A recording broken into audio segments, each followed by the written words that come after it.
pi red. Non comme, non kem, non l'esprit. Quitter ou pi difficile. Passer faire l'évangile. Back when capable. Ou gon magandan. Quitter ou pi difficile. Qu'elle lève mon mourir. Back à Kembe. C'est mon matin. Good morning. Mais l'autre monde passé, mon décavé changé.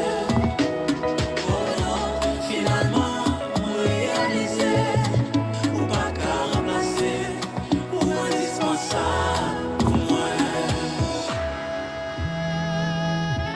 Yeah, Hey, Penelope. Zomo. Dormir pas qu'à quoi, son défi pour moi la nuit. I know that's right, friend. Accent tout beau côté. Thank you. Qu'à vivre sans ou, m'de qu'à fond quoi sur nous. Mais moi c'est tête moi m'a touillé. Petit, quitter au petit difficile. Qu'élever mon mourir. M'pas senti qu'un mot, il pas battre encore. Quitter au plus difficile. Passer faire l'évangile. Ou pas couper beau. Moi qui pardon. Timmy Tiputi. Now, Timmy, good morning, my brother. Mystique.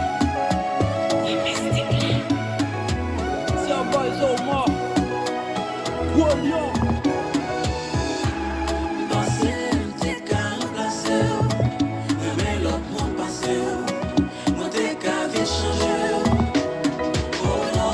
Finalement, moi réalisé, ou pas qu'à How you remplacer, doing? ou indispensable pour moi. Quitter ou plus difficile. Passer faire l'évangile. Back when capable. Magandan. C'est plus difficile qu'élever mon mourir. Ou pas de coupable, moi qui pardon.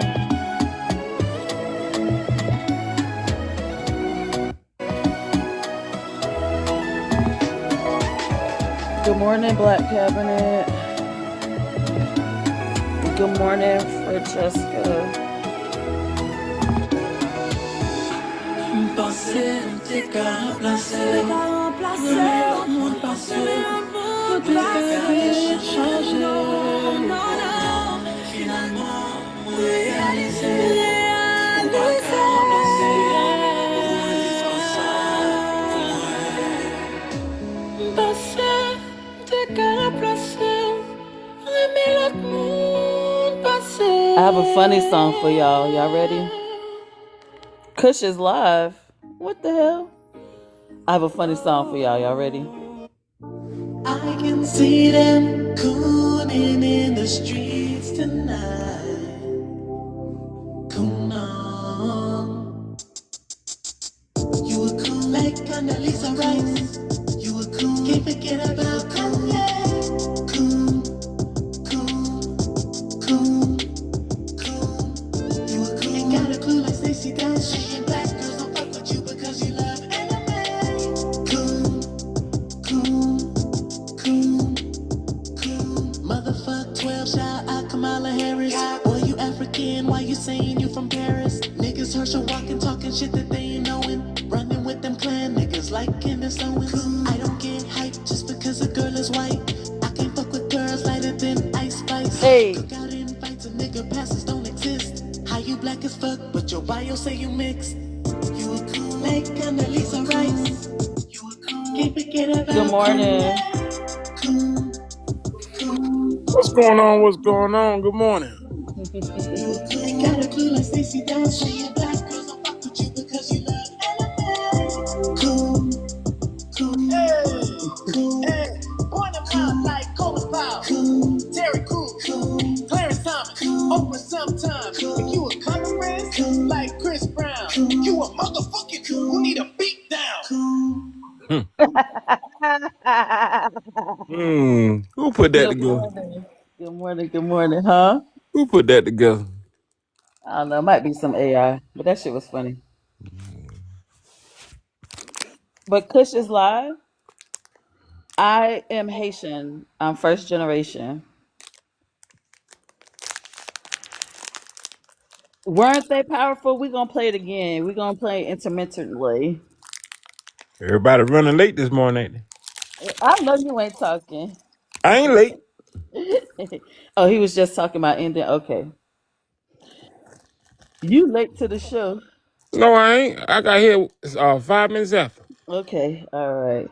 Where everybody at? Say, where Maryland? Where not Maryland, but where T at and all them? They coming.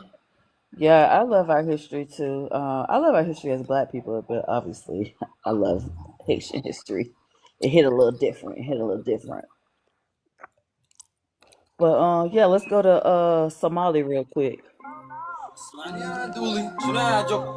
I haven't played this in a while. I haven't played this in a while. يا زول والله امي مش عارفه ممكن يا امي انا متاسف. طيب هتقول لهم شنو؟ Hey T, مشاكل احنا دايرين Talk the red on up. Avenged America. جمهور الشارع Ooh, do you mind telling me what that one's about real quick? I love taking book recommendations. Um, what chapter are we on this book, y'all? We're on chapter. Let me see. Good morning. Good morning, sis. I got a song for you today. Oh, I love a song for me. What's up, sis? I don't know you like that name. Hey, Black Cabinet. Hello, how you doing? Good. Hey, How are brother. How you? you doing, I'm all man? right. So, I have Avenged America is the story of Dessalines. Oh The first one in right, the first one in the first one in American print is the story of Dessalines, and it's actually it's a wonderful book. I love it. I actually interviewed the author. Her name is Julia Gaffield. She's the lady who found the Haitian Declaration of Independence in the archives in London. wow. Yeah, I gotta check that one out for sure.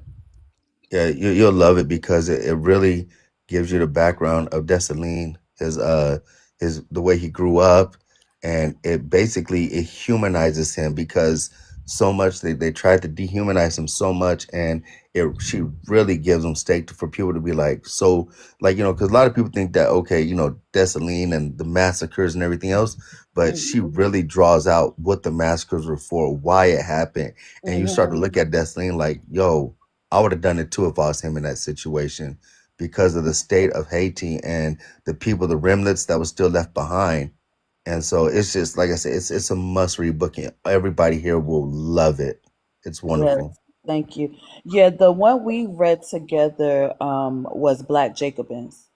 I know Yeah, that. everybody says Jacobins differently, but that's how I say it. Oh yeah, yeah. Well, once you read Black Jacobins, you'll be like, okay, like you're like, because it reads almost like it reads like a fiction, right? But Yes, it's true. very And well written. when C.L.R. James wrote that, believe it or not, he wrote that book in 1 year, and What? yeah, he wrote the book in 1 year, and C.L.R. James, and so but then when you get to like what you'll see, like when you read like it fills in all those small little gaps in there about Dessalines and things like that, like because Black Jacobins, you'll see like every time Tristan is in trouble, he'll call Dessalines' army. Every single time. Yeah, Every and you'll single find time. out who Dessalines is to him, their relationship. I mean, tell you, it's called I Have Avenged America by Julia Gaffield. It is so amazing. Yeah, I'm gonna check it out. I wonder. I said it like what surprisingly for a second, but I think too that our history is well documented because we made sure we kept it like up to date. I don't know very many Haitians who don't know their history. You That know? yeah, and even I think I forget the Haitian historian Madu. I think it's Madu.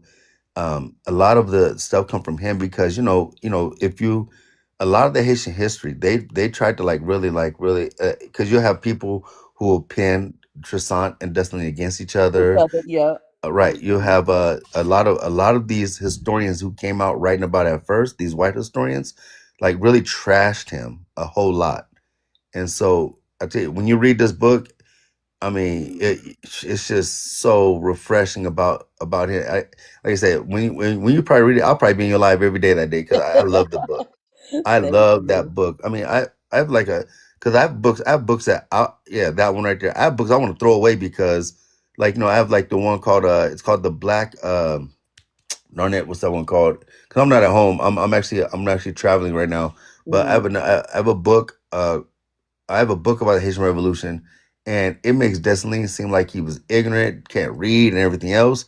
But then you read a book What? like, yeah, and it's actually Black Majesty. I got the book called Black Mm. Majesty, and that one because a lot of the books are really try to because Henri Christophe was great. Don't get me wrong. He fought in the Battle of Savannah, in the Revolution, American Revolution.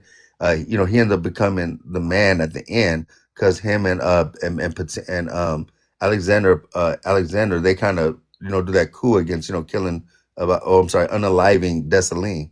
Mm-hmm. And so, but it explains all of that and everything that was going on. I mean, like I said, when you read the book, and I tell you, if anyone here has never read how they came up with the Haitian Declaration of Independence, when I read that part, it brings tears to your eyes. It's Mm. because she has a whole part in there where how it and I researched it and in all the different places. It's like because they were trying to, and I'll say this and I'll drop down because I know you're about the read, but Mm. what happened is that they're sitting there and they're coming up. They're trying to think of the way to write the declaration. So a guy comes in and he says, "Hey," and he presents it, and he kind of mirrors the United States 1776 Declaration of Independence. And all of them are like, "Well, it lacks spirit," and they're like, "This is not this. It sucks." And so the scribe he gets up and he says, "If we're going to write a Declaration of Independence, we need the skin of a white person to be the paper. We Mm. need his blood to be the ink." And he says, "We need his skull to hold the ink, and we need a bayonet to write as a pen." Mm. And right then there's like, "Yeah, you're gonna be," and then so they charge him to write it. And so he says he stays up all night thinking of the hundreds and thousands of Haitians who died, writing a document that they would accept them into the afterlife if they die. I mean, Wow. it's moving. It's tight. Yeah. Like I said, it's called It's called, yeah, I Have a Vengeance America. The one you have brought up, it's a wonderful book. You guys will love it. Also, like I said, the First and Last King of Haiti, by man, what's her name? Oh man, 'cause I'm gonna interview her next. Because these are a lot of Haitian scholars and a lot of them like the Common Wind, Julia Scott, who passed away, but yeah, like First and Last King of Haiti, wonderful book too. A lot of those, I tell you, I love your history. Your history is like the blueprint of how we're gonna free ourselves. So again, thank you for what you're doing, and I just love it. Oh, The thank Black. you. What was the name of that book you just said? The very first one. I The got First it. and Last King of Haiti. It's the story of Henri Christophe. You said The Black. The first Oh and last king of Haiti. yeah, the First and Last King of Haiti. Okay. Right there by Madu. No, not Madu, but her name is Hold on, let me screenshot. Marie Hold on. Daunt. Her Daunt. Her name name is is Daunt. Marlene Lado. Yeah, Daunt. Yeah, Okay. Marlene. No T. No T. Oh, Daunt. Yeah, Yeah. I forgot how to say it. Yeah, because Julia Gaffield actually in my interview, that's her good friend. They're really good friends. I wonder if she said, because that's my name literally on my birth certificate. I wanted to know, I wonder if she says it how I say it. The Haitian way is Marlene. So I wonder if she says it Marlene or she Americanized it. I don't think she's Haitian though. That's the thing. I don't think she's Haitian. So it makes this her surname then? Her pen name? Yeah, no. That's her real name. That's her name. But Okay. I just don't think she's Haitian though. I, Oh, okay. Let me see. yeah, that's her. Close. Well, it's not. Anyway. But she does a lot of work. She also has a one called "Arising from the Ashes," which is a good I book. saw That that one when it that one came right there, across the my one you desk. just passed, Haitian Connections. That's by Julia Gaffa also, and Julia Gaffa also edited the book called the the she edited the Declaration of Independence, the Haitian Declaration of Independence. Like two of these ladies, they like came up together, and a lot of they're like really good friends, and I mean they're big time scholars, and I mean they go into the archives. All their books are mad research, everything that's going on. I mean they're that good. That's good. Thank you, Will. I know for sure we're gonna throw the Avenged one on there. Our list keeps getting longer and longer. The next one we're doing is All Things Fall Apart. Okay. Yeah, let me see. I Yeah, know yeah. it's a I just got a new one in. I just got a new one in. It's the one with the Haitian colors on the cover. I just got it in. One of my followers bought it for me. What's that book called? This one. Things Fall Apart, not All Things Things Fall Fall Apart. Okay, Yeah, so I'm that's I'm gonna have to cop that. I'm gonna have to get that book. Yeah, we're gonna do that one next. If you're interested in that. Now you made me get up and get the book. What happened, Kush? What's going on? Is your main page bananaed or something? All right, well, I'm gonna drop down. Y'all take care. All Thank you right, so thank much. you. A- Thank And you I for sending it through. no problem. Yeah, everyone take care. Bye, everybody. Bye. Take care. All right, let me play it. Let me play. I got a song for you. I got a song for you. And then we're gonna go back to Somalia. What happened, Kush? What's going on? All right, you ready, T? You ready? Ooh, I wish Carrie was here for this one. I am here, but my fucking shit was acting funny. All right, here we go. Cooning in the street. Cooning in the streets tonight. Oh, okay. Coon on. You were cool like Condoleezza Rice. You were cool. Can't forget about Kanye.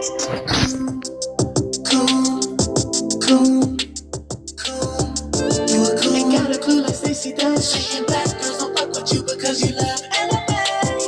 Cool, cool, cool. Motherfuck 12, shout out Kamala Harris. Boy, you African, why you saying you from Paris? Niggas Herschel walking, talking shit that they ain't knowing. Running with them clan niggas like Candace Owens. I don't get hyped just because a girl is white. I can't fuck with girls lighter than Ice Spice. Cook out invites and nigga passes don't exist. How you black as fuck, but your bio say you mixed. You were cool like Condoleezza Rice. You were cool, can't forget about Kanye. Cool. Cool, cool. She is gonna love this. Yay. I got another one. I got another one. Cool, cool, cool. Hey, point them out like Cole's Powell, Cool, Terry Crews, cool, Clarence Thomas, Oprah sometimes. If you a country like Chris Brown, you a motherfucking who need a beat down. cool. Here go the other one, y'all. Here go the other one. Pop your shit, Flo. Who say I hop online? All I see is coons and jigaboos, coons and jigaboos, coons and jigaboos. They shuck and jive. Hey. Can't stand these coons and jigaboos, coons and jigaboos. Jigga what? Jigga who? Jigaboos, jigacoons. They're everywhere. They're over there. Hey. They're ready to sell you Come on. for a little bag and a little bit of clout. The jig is up for all your jigaboos. Jigaboo. You're not welcome here. With you. So go back to your cool universe. 'Cause being a jigaboo is nasty work. Online. Hey. See, it's coons and jigaboos. Coons and jigaboos. Coons and jigaboos. Jigaboos. Coons and jigaboos. Hey. I can't stand these coons and jigaboos. Jigaboos. Come on. Coons and jigaboos. Hey. Hey. Hey.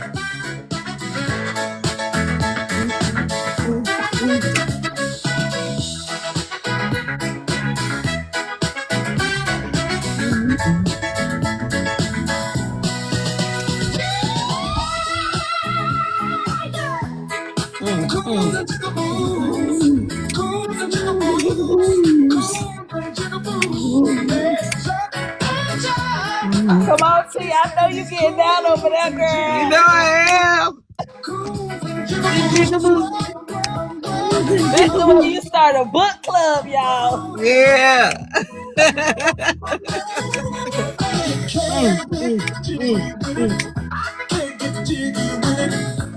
I can't get jiggy with it. Ah, no, he didn't.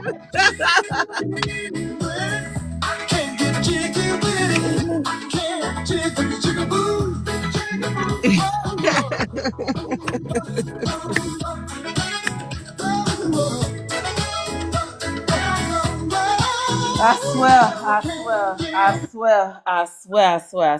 love us. I love us. We are so creative.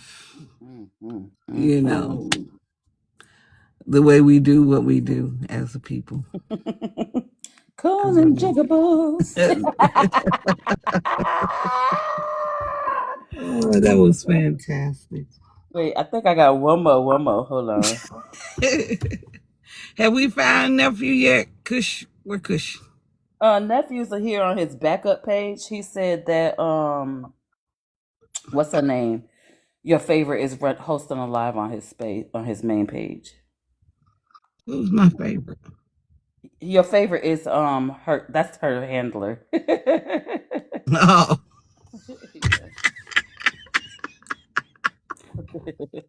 Hold on, let me see if I can find it. Okay. You know, it's too early.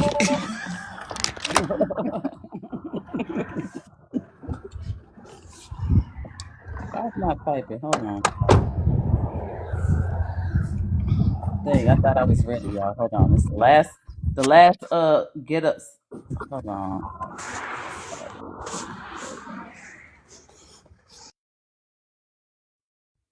Oh, I can't find that one. Dang. Let me see if I can play it from here. Oh, I think it's gonna let me play it. Uh-oh, I like that intro. Your grandma, that bitch racist. Fuck your granddaddy, that nigga racist. You and your mom, y'all crackers racist. Crackers, all y'all racist. Fuck your grandma, that bitch racist. Fuck your granddaddy, that nigga racist. You and your mom, y'all crackers racist. Crackers, all y'all racist. If they were alive in the 50s, they racist. Back in the 60s, they were racist. Even in the 2020s, they racist. But they don't hit like other ones do. Oh no, I like that beat. It's fun. You do? All y'all motherfuckers is racist.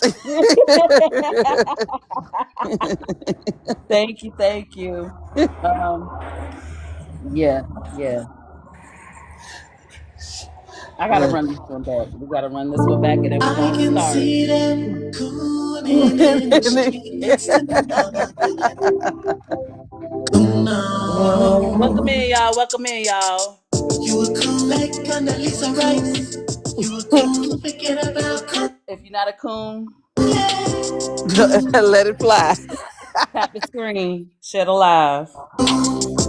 Cool. You were cool, ain't got a clue, let's Stacey down. Saying black girls don't fuck with you because you love element. If you're not a coon, Cool. hey, Cool. repost alive. The fuck 12 shout out Kamala Harris. Boy, you African, why you saying you from Paris? Niggas Herschel walking, talking shit that they ain't Not knowing. Herschel walking. Make them clan niggas like this. I don't get hyped just because a girl is white. I can't fuck with girls lighter than Ice Spice. Cook out in fights and nigga passes don't exist. How you black as fuck, but your bio say you mixed. You a cool like Condoleezza Rice. You a cool, can't forget about cool. Cool. You a cool, ain't got a clue like Stacey Dash. Saying black girls don't fuck with you because you love element. Cool. Hey, point them out like Cole's Powell, Terry Crews, Clarence Thomas, Oprah sometimes. If you a common friend like Chris Brown, you a motherfucking who need a beat down. Tap the screen, shed alive. We're gonna do a couple more songs. I appreciate y'all showing up on this beautiful Sunday. I heard it that time, Mars. Oprah Winfrey sometimes. Yeah. Like like when she was giving out the minivans to the motherfucking white tea people. She was cooning. Yeah, you get a car, you get a car, you get a car. Ah. Hey, you get a car. What's up, my copper? We had a man this morning on Dee's panel. When I tell you he looked like he's straight from the motherland, like ain't skipped no generations. Talking about I'm not black.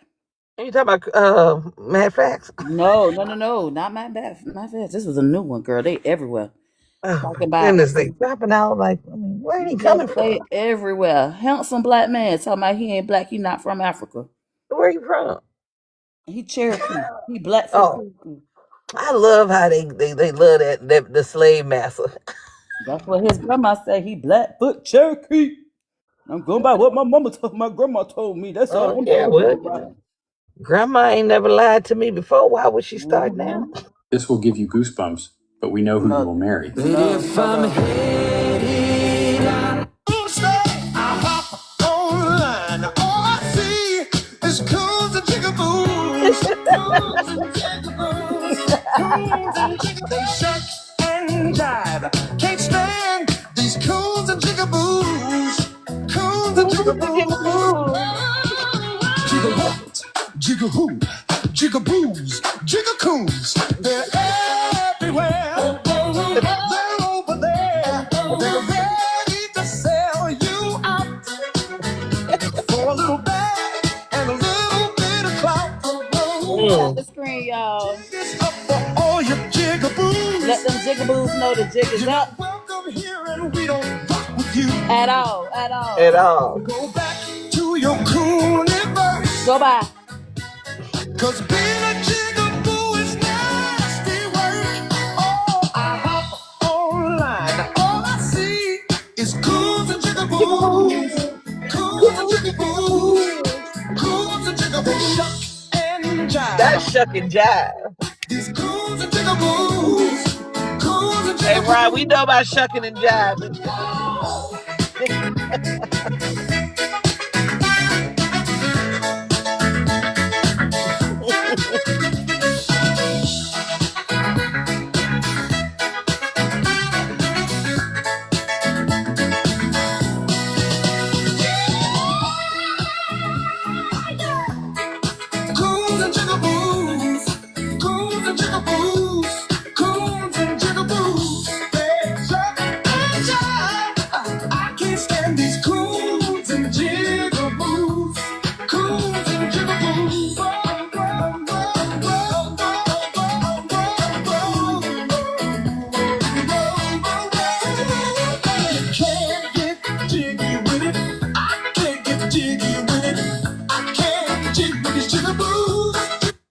All right.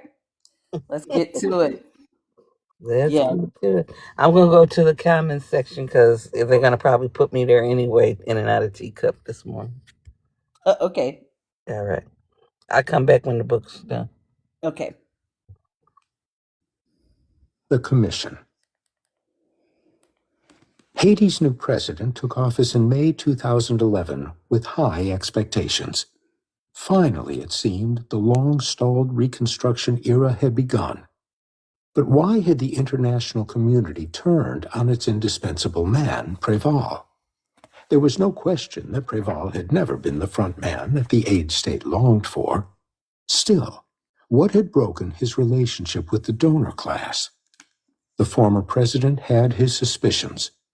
It all related back to the Interim Haiti Reconstruction Commission, the Clinton-led body held up by donors as the linchpin of the country's reconstruction. The commission, created ostensibly to strengthen the government and ensure donors acted in support of its goals, ended up being the government's downfall. It fundamentally altered the balance of power. If Préval had been indispensable in managing Haiti before the earthquake, the commission made him dispensable. This changing dynamic makes sense from a foreign perspective. Donors believed the Préval government did not possess the capacity to oversee the billions in aid pledges, that Haitian political instability had undermined their noble efforts to help. The Commission's design intended to make those concerns moot. With an 18-month mandate, It would outlast Preval. The commission, its proponents believed, would provide the stability that the government could not. Again, following the aid money directly demonstrated this. In the immediate aftermath of the earthquake, USAID's special forces had branded its programs as coming from the government, provided temporary office space to Preval and his ministers, and spent millions in an attempt to stabilize the administration. After the Clinton-led body began operations over the summer, that was where USAID redirected its program support. USAID provided most of the operating budget and paid for technical advisors to help staff up the commission. There was, however, one big problem with this plan. By the time of the 2010 election in November, just 11 months after the earthquake, the commission itself was collapsing under its own internal contradictions.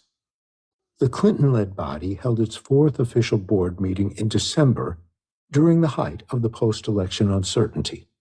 With the Capitol locked down due to protests, the commission held the meeting in the Dominican Republic.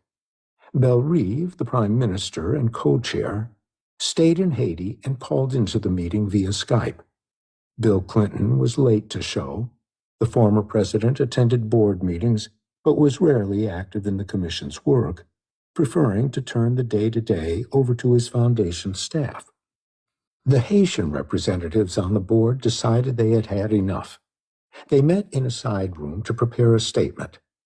Once the meeting got started, Suze Percy Filippini, a former Haitian diplomat, stood to read it. The 12 Haitian members present here feel completely disconnected from the Commission's activities, Filippini read.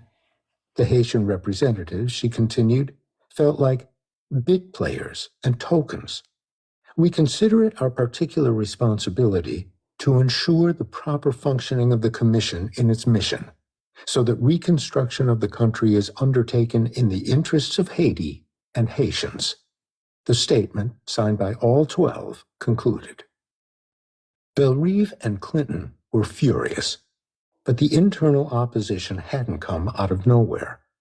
2 months earlier, Jean-Marie Bourjoli, a Haitian-Canadian university professor and one of the Haitian representatives on the commission, wrote a memo for the board making the same points.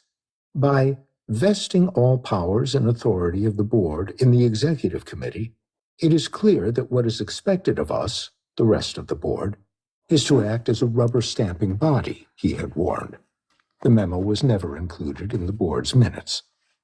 At the end of the December meeting, Clinton approached Bourjoli, whose memo had catalyzed the internal opposition. He put his hand on Bourjoli's shoulder. "You embarrassed me," the former president said. A new Haitian president meant new Haitian representatives on the commission. More than that, inside the Clinton camp that was running the show, the commission's problem stemmed from a decision made by Preval during its creation. After the March 2010 donor conference, the commission needed specific legal authorizations to begin operating. There had been concern over Bill Clinton's appointment as UN Special Envoy in 2009. This new framework went much further. Given the role the new institution would play in directing foreign assistance, the Haitian parliament had to cede its budgetary powers to the commission. When Bellerive presented the proposal to members of the Haitian Senate, they questioned the extent to which it empowered foreign actors and if it was even constitutional. The document, they said, sounded too dependent. "I hope you sense the dependency in this document," the prime minister shot back. "If you don't sense it, you should tear it up."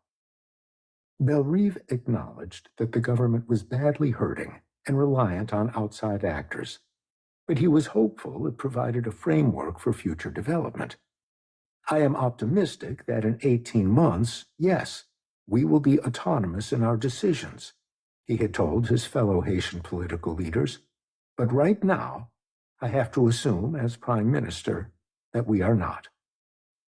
The task of getting the commission off the ground fell to Cheryl Mills, Hillary Clinton's trusted chief of staff. For 2 hours on April 14th, she met with a group of senators opposed to the deal. The next day, they helped pass it. Nobody knew what had changed, only that something had. Merton, the U.S. ambassador, wrote to Mills and other State Department staff. Here the Senate approved. Perhaps what you said had a bigger effect than you thought. That, however, was only one hurdle. Even with the approval from Parliament, the Commission still needed an executive decree from Préval.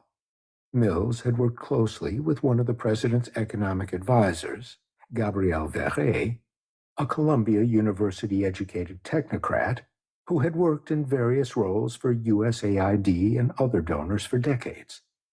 The big fight over the decree, he explained years later, concerned the language around land tenure. The donors realized this was the big impediment to doing the larger projects which they wanted, and so they wanted the Commission to have the power to designate land for public use, he explained. The first draft of the executive decree, written by Mills and the State Department, gave the Commission carte blanche over land.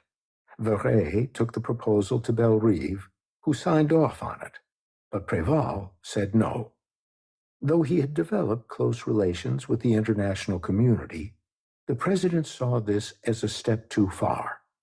Land and Haitians' struggle for control over their own had inspired the revolution and shaped much of the rest of the nation's history. Préval stripped out the language around land appropriations and published the decree without consulting Mills, who was, predictably, pissed off, Verret remembered. Mills called me and said they needed land for the camps, Préval explained. They said I was going to have a big problem, and that Bill Clinton needed the authority. There were other projects they wanted land for as well, like a new airport and telecom infrastructure, he remembered. I said it was not possible, that the law doesn't allow it. Eventually, a compromise was reached, and Préval issued a new decree. Rather than handing the power over to the Commission directly, the president created a body within the government to review requests and make determinations. Looking back, Préval identified that decision as the turning point in his relations with the U.S. and the aid state. At this moment, I became evil, he said. Préval may have taken the brunt of the blame for the Commission's failures, but the Haitian representatives' critiques at the December board meeting did not come from out of the blue. After so many years of donors working around the government, they had little idea how to do things differently. Part of the problem was that donors didn't even know how to work with one another. Each country or multilateral organization that had pledged $30 million or more earned a seat at the Commission. As Paul Collier had suggested in the weeks after the quake, a chair at the table was how to ensure the EU didn't sulk.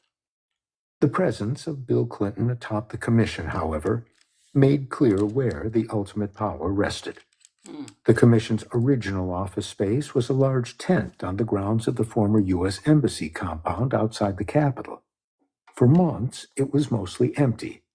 While Verret, the Préval advisor who had helped assure the Commission's creation, became interim executive director, he had little real authority.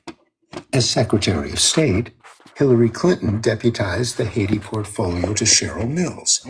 Bill Clinton handed the reins to his longtime confidant, Laura Graham, the CEO of his eponymous foundation. The 36-year-old had been with the former president since serving as his scheduler at the White House, but she had little experience managing large-scale disaster relief. Everything about the Commission seemed to be connected to the Clintons. At the first board meeting, 2 representatives of McKinsey & Company, a New York-based consulting firm, gave a presentation regarding the mission, mandate, structure, and operations of the IHRC, according to the meeting minutes. The firm provided its services pro bono, the fulfillment of a pledge it had made with the Clinton Foundation, which seemed ensnared in potential conflicts of interest given Secretary of State Hillary Clinton's official foreign policy role. Next, Attorneys from Hogan Lovells, a global law firm headquartered in Washington, D.C., and the firm of the attorney who represented Clinton in his impeachment trial, gave a presentation on the Commission's bylaws and codes of conduct. The Clinton Foundation even provided the first $1 million of the operating budget. One former Haitian government official, who worked closely with the Clintons and their staff at the Commission, explained years later that while Haiti had been lucky to get people as high profile as Bill and Hillary Clinton, their staff had no idea what Haiti was like and had no sensitivity to the Haitians. Out of ignorance, there was much arrogance, the official said. And who pays the price? The Haitian people, as always.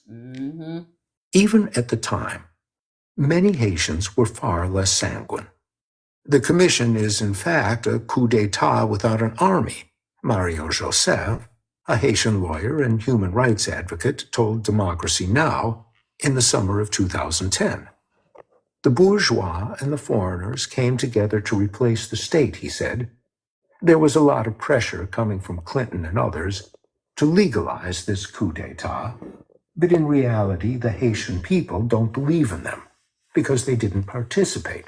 There wasn't any transparency at all, and they don't have any accountability to anybody. It wasn't just Haitians who saw the Interim Haiti Reconstruction Commission as a takeover. From the very beginning, the European Union, and especially France, viewed it as a U.S.-led entity. That was why they refused to provide funding. There was also competition between the Commission and the World Bank-managed Haiti Reconstruction Fund. The Clinton-led body existed to coordinate and direct the reconstruction. The Haiti Reconstruction Fund, on the other hand, collected donors' aid dollars and, in theory, channeled them toward the projects approved by the Commission. It was this complicated, multi-tiered system that donors had drawn up ahead of the March Aid Conference. To make it work, donors had to give up control over how, specifically, their $10 billion in pledges were spent. In July 2010, making good on the Obama administration's commitment at the donor conference, the U.S. Congress approved $1.14 billion in financial assistance for Haiti. Only about 10% of that, $120 million, went to the Haiti Reconstruction Fund. Congress refused to cede control even to that entity. In the end, the entire $120 million went to 5 different projects that USAID had in its pipeline. The Clinton-led commission quickly approved them. All that had changed was that the money would now pass through the World Bank-managed fund, which took a 7% management fee off the top. Once the U.S. earmarked their contribution, other donors did the same. Joseph Lightman, the bank official managing the fund, faced a choice: accept donor preferencing or end up with nothing. I made a deal with the devil, he later said. Of the first $360 million that the trust fund received, $300 million was earmarked by donors for their own projects. In the end, this suited donors just fine. If any big donor was submitting a project and they weren't requesting funds, the message was, go ahead and approve it, a former commission official explained. As long as USAID is submitting it and USAID is paying for it, approve it. There had, however, been a reason for the multiple layers of bureaucracy and separate functions. In theory, it provided accountability to donors, ensured coordination, and offered a modicum of transparency. After all, it had been donors' stated fear of Haitian government corruption that supposedly necessitated such a supranational framework in the first place. Of course, Haitians did not have a monopoly on corruption. The decree authorizing the commission mandated regular audits of its work. In response, the commission contracted with the U.S.-based PricewaterhouseCoopers to design a performance and anti-corruption office. When it came time to select a contractor to run the office, PricewaterhouseCoopers was the favorite to win the $2.5 million contract. France's ambassador objected. The deal was a pure conflict of interest which damages the integrity of the office, he said, according to the meeting minutes. The firm got the contract anyway. By December 2010, when the 12 Haitian board members stood up to publicly denounce the commission, they had good reason. Perhaps the reason Bill Clinton found the spectacle so embarrassing was that, in the end, he knew they were right. By early 2011, as Préval's mandate came to an end, the Interim Haiti Reconstruction Commission remained not fully operational, a report from the U.S. Government Accountability Office found. Of the 34 positions called for in the commission's structure, 22 remained unfilled. Further, the report found it had been difficult to convince donors to fund certain priority areas, such as rubble removal. Commission staff admitted to the investigators that funding for reconstruction projects is unevenly spread among sectors and does not necessarily reflect Haitian government priorities. Michel Martelly assumed office the same month the report was released. Among donors, hopes were high that their new partner would be more amenable to their plans. After everything they had done to help put him in the National Palace, that was certainly the expectation. Martelly quickly nominated Daniel Rouzier, a local businessman with international ties, to the post of Prime Minister. However, before he had even been confirmed, Rouzier blasted the commission as dysfunctional and called for an investigation into what the Clinton-led body had done. I don't mean to crucify the people who came up with the concept, Rouzier said, but sometimes when something doesn't work, you have to fix it. The Associated Press ran an article with Rouzier's comments on May 25th. That evening at 5:14, Hillary Clinton forwarded the article to her Chief of Staff, Mills. "What's this about? I thought Bill had agreement with Martelly." It was unclear in the redacted emails what the agreement had been. Mills responded, writing that she had already spoken to Rouzier, who claimed he had been misquoted. Hillary and her emails, boy. He needs to pull back statement ASAP before it causes damage to Bill Clinton and the commission, Clinton responded 9 minutes later. Mills reached out to Damien Merlot, the American political consultant who had worked on Martelly's campaign, to figure out what was going on. Merlot assured Mills that he was drafting a press release to clarify the situation and would include some of her thoughts. The statement, released that same day, clarified that the Martelly administration remained very open and willing to begin discussions over how to make the commission more efficient. Rouzier never became prime minister. The Haitian parliament rejected his nomination. It took months, but the new administration's second choice did manage to get the approval he needed. In October 2011, Gary Conille was sworn in as prime minister. Conille, a Haitian by birth, had long worked for the UN, and after the earthquake began working with Bill Clinton in the UN office of the Special Envoy. When Conille received the prime ministerial post, he was a key member of the team that had effectively been running the commission the past year, indicating just how much political sway the Clintons had. The aid state was bleeding into the state itself. Even that, however, proved too little, too late. By the time Conille took office, the Clinton-led body's mandate was nearing its end. Despite pressure from donors, this time the parliament refused to budge. After 18 months, the Interim Haiti Reconstruction Commission closed its doors. The entire relief framework, the linchpin of the Building Back Better slogan, simply faded away. Donors were free to return to business as usual. Of course, most had never changed. There was little evidence that the experiment had altered much of anything in terms of donor coordination or effectiveness. The Performance and Anti-Corruption Office run by PricewaterhouseCoopers, released only one report. It provided the lone comprehensive accounting of the Clinton-led body's work.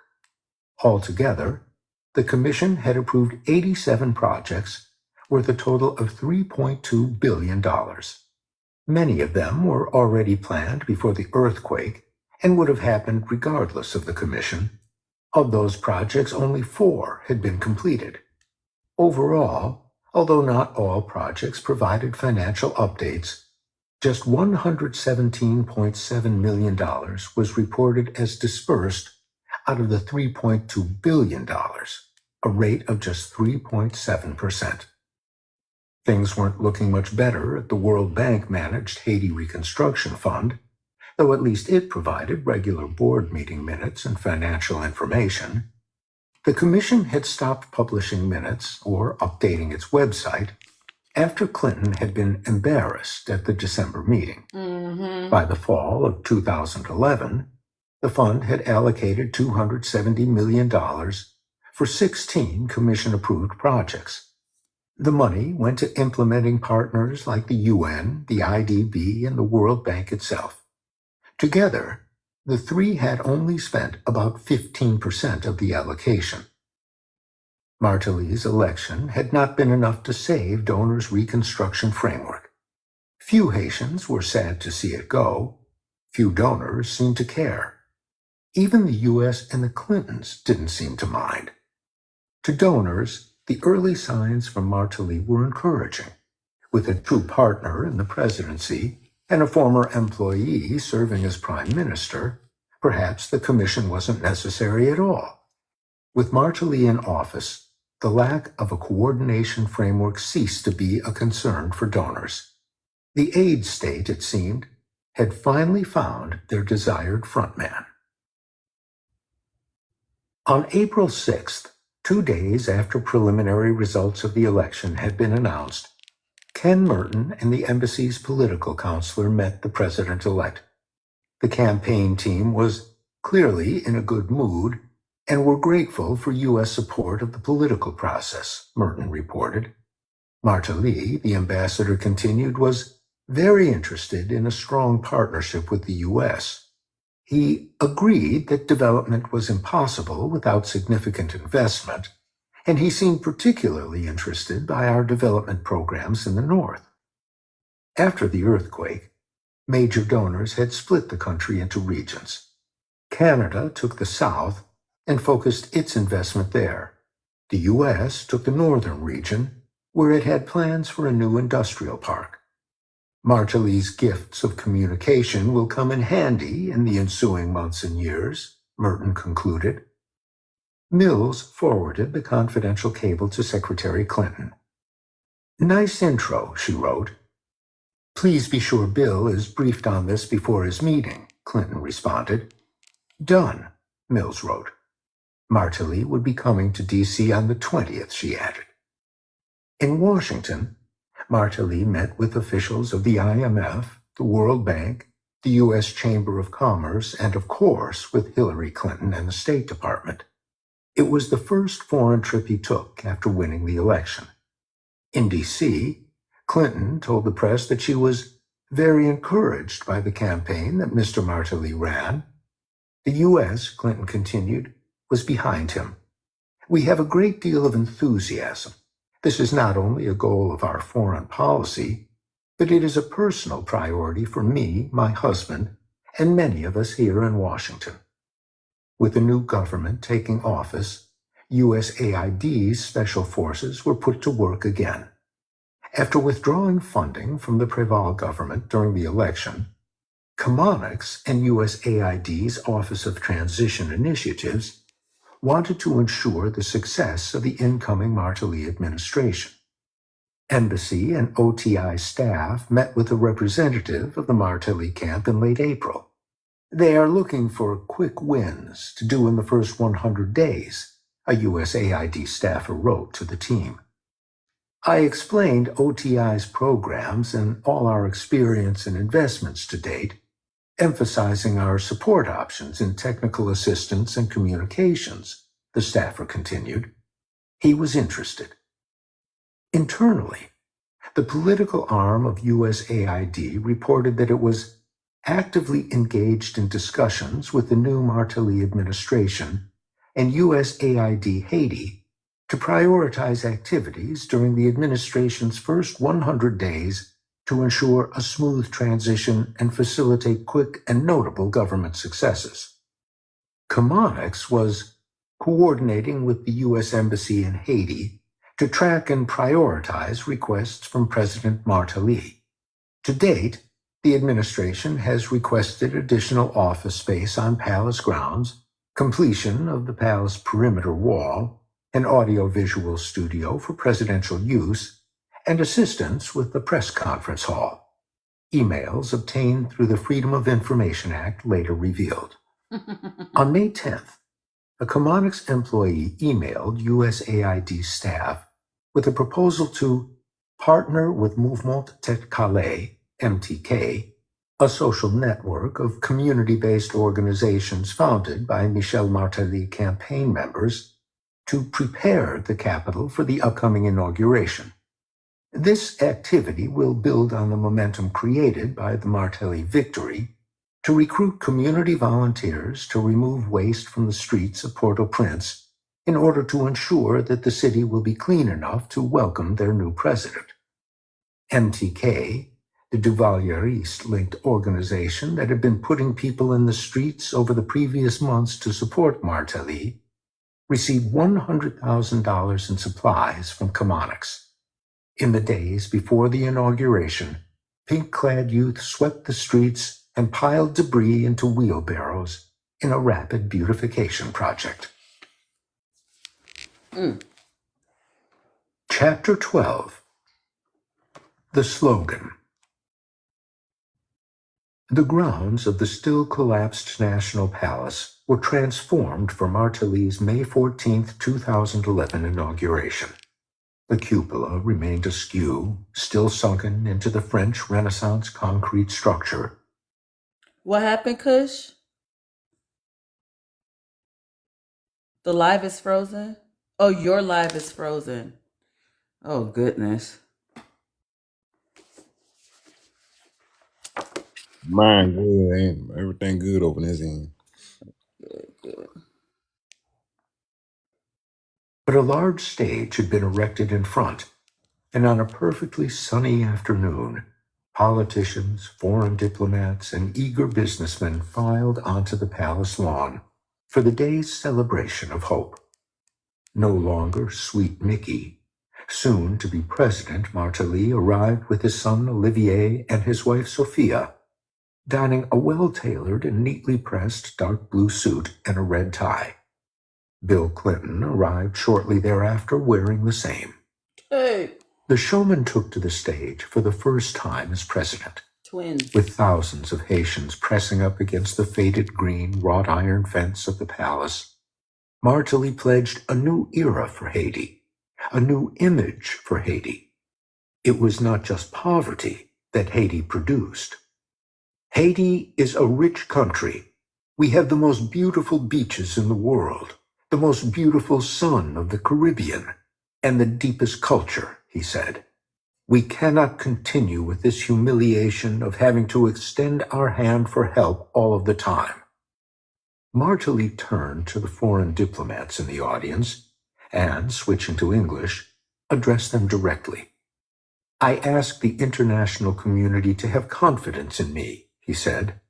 This is a new Haiti open for business now.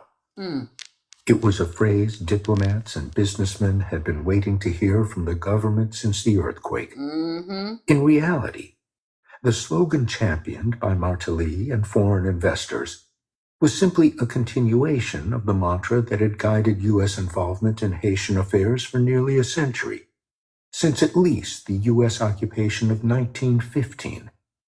The new Haiti was starting to look more and more like the old.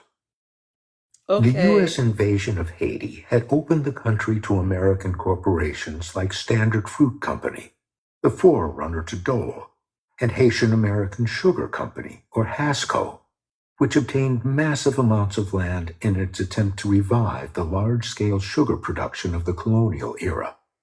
The Republic of Haiti had destroyed the institution of slavery more than 100 years earlier, but the occupation ushered in a modern recreation of the export-oriented commodity economy.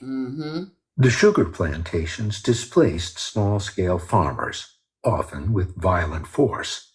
The average wage at Hasco in the early 20th century was about 30 cents a day, a little more than $4 in today's currency. Those low wages and the nation's proximity to the U.S. market have always made it attractive to foreign investors. In 1971, Jean-Claude Duvalier took the reins of the regime after his father's death.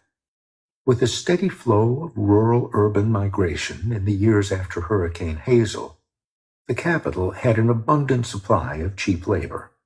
For the 19-year-old president, there was an opportunity for tremendous growth in low-wage manufacturing plants. Baby Doc wanted to reestablish relations with the U.S., which had maintained its freeze on direct foreign assistance.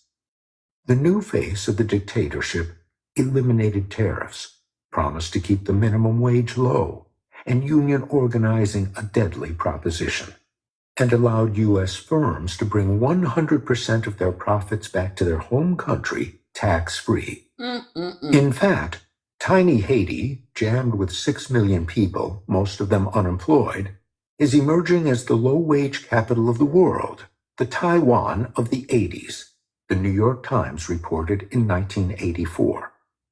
A year earlier, the U.S. had passed the Caribbean Basin Initiative, easing trade restrictions and allowing greater access for goods produced throughout the region, especially in Haiti.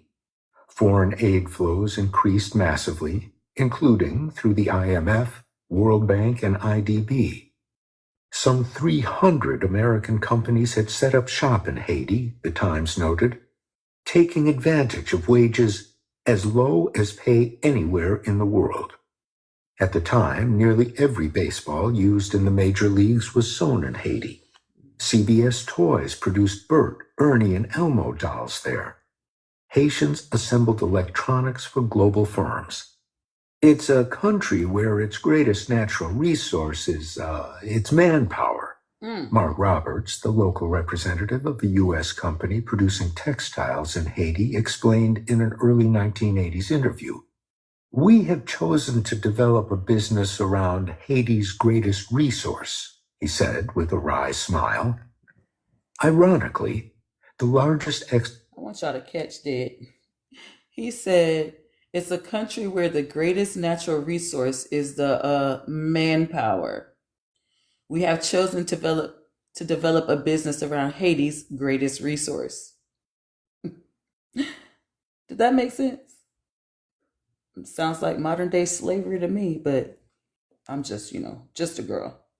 Export from Haiti during the 70s and early 80s was the Haitian people themselves. Despite record aid flows and multinational investments, hundreds of thousands of Haitians fled the country in search of a better life. In a vicious cycle, the increasing number of migrants was then used to justify more aid and the need for more foreign investment, despite the fact that both were deepening an economic model that made success for most Haitians seem impossible.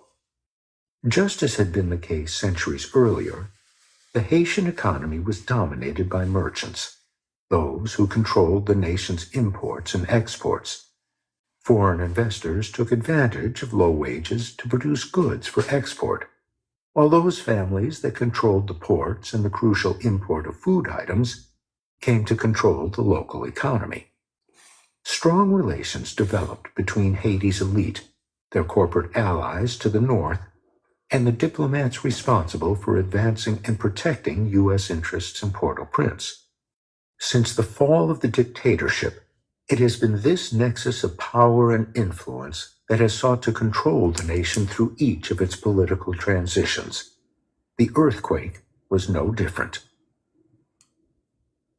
At their peak, the sweatshops of the capital employed more than 100,000. However, by the time of the earthquake, The industry employed just a small fraction of that. Political instability, most claimed, had been the cause of foreign investors' withdrawal. The earthquake had upended the nation, and yet, as exemplified by the Collier Report, it paradoxically had also created an environment conducive to restarting the growth of the export-oriented economy. Echoing what had taken place in the 1970s, foreign assistance was picking up and would go toward building the necessary infrastructure and rewriting legislation to once again make Haiti's manufacturing industry a global leader. Once again, Haiti would place its foot onto the first rung of the development ladder. As Collier had pointed out, the main attraction remained Haiti's incredibly low wages. I've been working in factories here for 25 years, and I still don't have my own house, Eveline Pierre-Paul told a local investigative journalism team after the earthquake. Pierre-Paul had rented a 2-room house before the quake for about $250 a year. In Haiti, rents are often paid up front for the entire year. The house had been destroyed, and Pierre-Paul had been unable to save enough for a new rental. She and her 3 children had been living in a tent for well over a year by the time she spoke with the journalists. How could the answer to Haiti's development woes come from an industry that prevented those like Pierre-Paul from even renting their own home, despite more than 2 decades of work experience? Pierre-Paul earned about $6 a day, which was actually above Haiti's minimum wage of $3.75. The money didn't go very far. Nope. An analysis of workers in the capital showed that on average, some 50% of wages went toward travel to and from the factory and for lunch. In 2011, the AFL-CIO-linked Solidarity Center estimated that a true living wage in Haiti's factories would be $750 per month for a worker with 2 children. That was nearly 5 times the actual minimum wage. In a nation with 70% unemployment and a majority of the population living on less than $2 a day, even these substandard wages were enough to attract workers. Still, as the case of Pierre-Paul shows, it was never enough. Aristide had been reviled by the nation's elite even before his 1990 election, but as much as anything, it had been his attempts to lift the minimum wage that led to his ouster. The U.S., through USAID and the National Endowment for Democracy, funneled money to organize the private sector in an attempt to halt Aristide's plans to lift wages. Allying with the military, the business elite helped push Aristide out. History repeated itself in 2004, when the main civil society organization advocating for Aristide's second ouster was led by Andy Uphead Jr., an American businessman and one of the largest purveyors of Haiti's sweatshops. By 2008, the minimum wage adjusted for inflation was worth less than 1/4 what it had been when Aristide was overthrown the first time. Can you imagine being overthrown from your presidency because you're trying to get your constituents a decent, fair living? Like, in 2004, can you imagine getting paid $3.75? What the hell is that going to do for you? Not nothing. Like, this shit crazy. But anyway, back to the story. By that point, Haiti's garment factories were producing textiles for some of the world's largest brands. Levi's, Hanes, Fruit of the Loom, and many others, all sourced from Haiti. In 2009, the Haitian parliament passed legislation that would nearly triple the minimum wage to about $5 a day. At the time, foreign donors, led by recently appointed Secretary of State Clinton, were making a renewed push to lure large manufacturers to Haiti. But the ongoing fight in Haiti over the long stagnant minimum wage was putting these plants at risk. USAID and the Association of Industry in Haiti, ADIH, the main private sector grouping of factory owners, produced studies showing that the wage increase would make the sector economically unviable and consequently force factories to shut down. The U.S. ambassador wrote to Washington in the summer of 2009. A more visible and active engagement by Préval may be critical to resolving the issue of the minimum wage and its protest spin-off, or risk the political environment spiraling out of control. How much a pack of draws cost? Does anybody know? What do you mean, like Like a pack of wife beaters. like a pack? It was between $12, $13. But yet, to pay them a fair wage, bare minimum, not their minimum, but bare minimum, they said that it was going to cause their factories to shut down. It don't make sense. For a pack of $12. See, that don't even make sense. No. Think about how many packs of draws y'all see in Dollar Tree. I'm even going to Dollar Tree, Dollar General, Walmart, Target. Hey, Pansy. It's not gonna do nothing to the factories. What it's gonna do is y'all won't be able to travel and live these lifestyles y'all accommodated for yourselves. Y'all made for yourselves, and it probably wouldn't even do that. It probably wouldn't even do that, because with inflation, now that you gotta pay the people more, you gonna charge more for a pack of draws. Right, they are. You know they are. People gonna pay for the draws and the socks. Those are necessities. They're gonna offset that cost and put it on put it to the consumer. On the consumers, right? They would be just fine. Exactly. She reported. Less than a week later, protesters marched to the National Palace to urge passage of the law.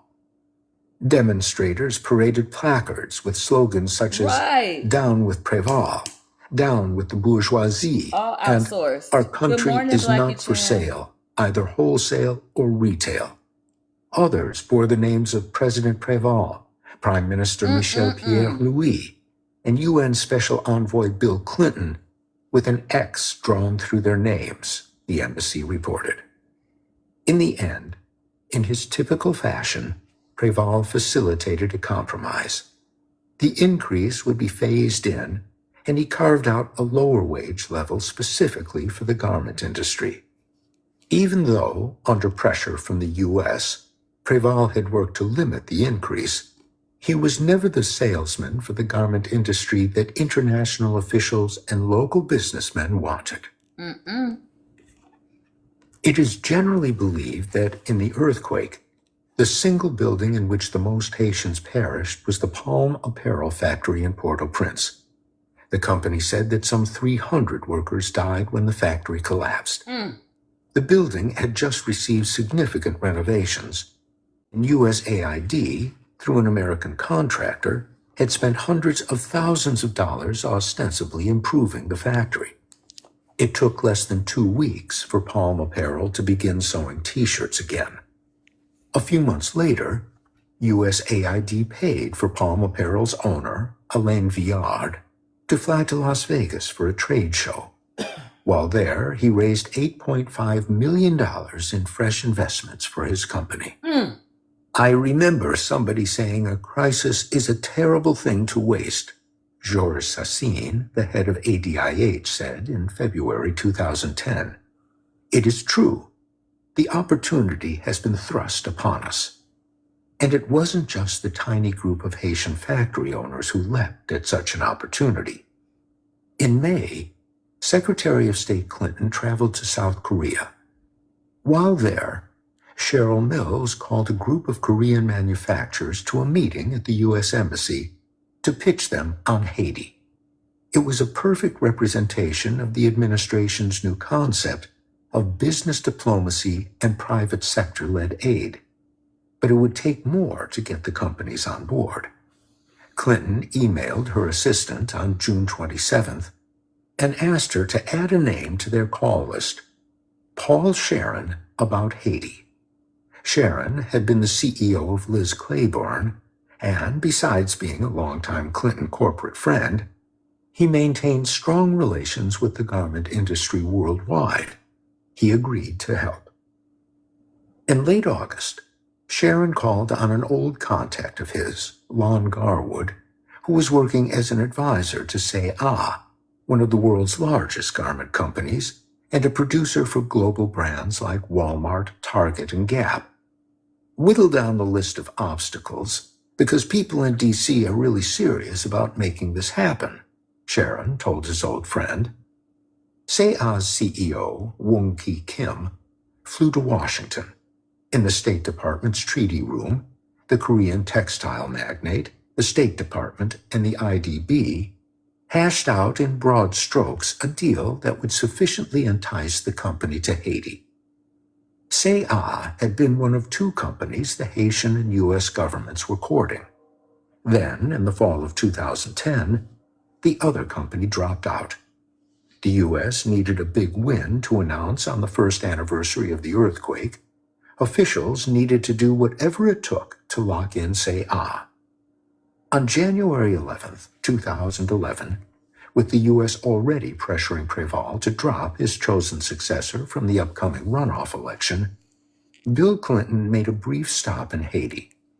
At a USAID-financed training center for garment workers, the State Department, the IDB, the Haitian government, and C&A signed a deal to build their shiny new industrial park. Thank you, Bookie. It was not in Port-au-Prince as initially planned, but in the north, in a small town called Caracol. Finally, the garment industry backers had their long-awaited win. C&A's investment, it was announced at the signing, would create up to 20,000 direct jobs. But in order to get such an impressive figure, U.S. and IDB officials had made many promises. We would say, we could probably do a factory with about 3,000 to 4,000 people. They're like, wow, what would you need to make it bigger? Garwood told the New York Times. I said, if we could get a loan for the machines, we could probably double that. They said, what about 10,000?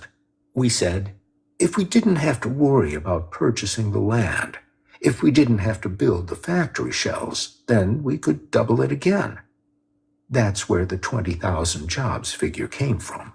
In the end, the United States agreed to provide $124 million in support of the project, pledging to build a modern port in the north of the country, new housing for the park's employees, and a private power plant. The IDB, at a cost of $100 million, agreed to build the physical infrastructure of the park, and the Haitian government agreed to provide the land free of charge, as well as a 15-year tax holiday. It was costly but necessary, proponents argued. This will be a match that strikes a fire and gets things going, Bill Clinton told the Wall Street Journal. On an early January morning, government trucks and bulldozers arrived in Caracol and began to clear the land. Despite what the IDB had reported in their site analysis, the land in the north was not empty. In fact, it had been used for decades by hundreds of small farmers who produced beans, corn, cassava, and other seasonal crops. Those farming the land were given just a few days' notice. They watched in shock as the fences marking their family plots were torn down, and as their bean crops, almost ready for harvest, were ripped from the ground right in front of them. I farmed my land for 21 years and was then forced to leave for the construction of this park, Elie Josui later told researchers. He had put all his kids through school off his earnings from the land, and even hired some 100 workers each planting season. If we had the support we needed to farm our land, we would be doing well. Now that I've lost my land, I don't have a penny.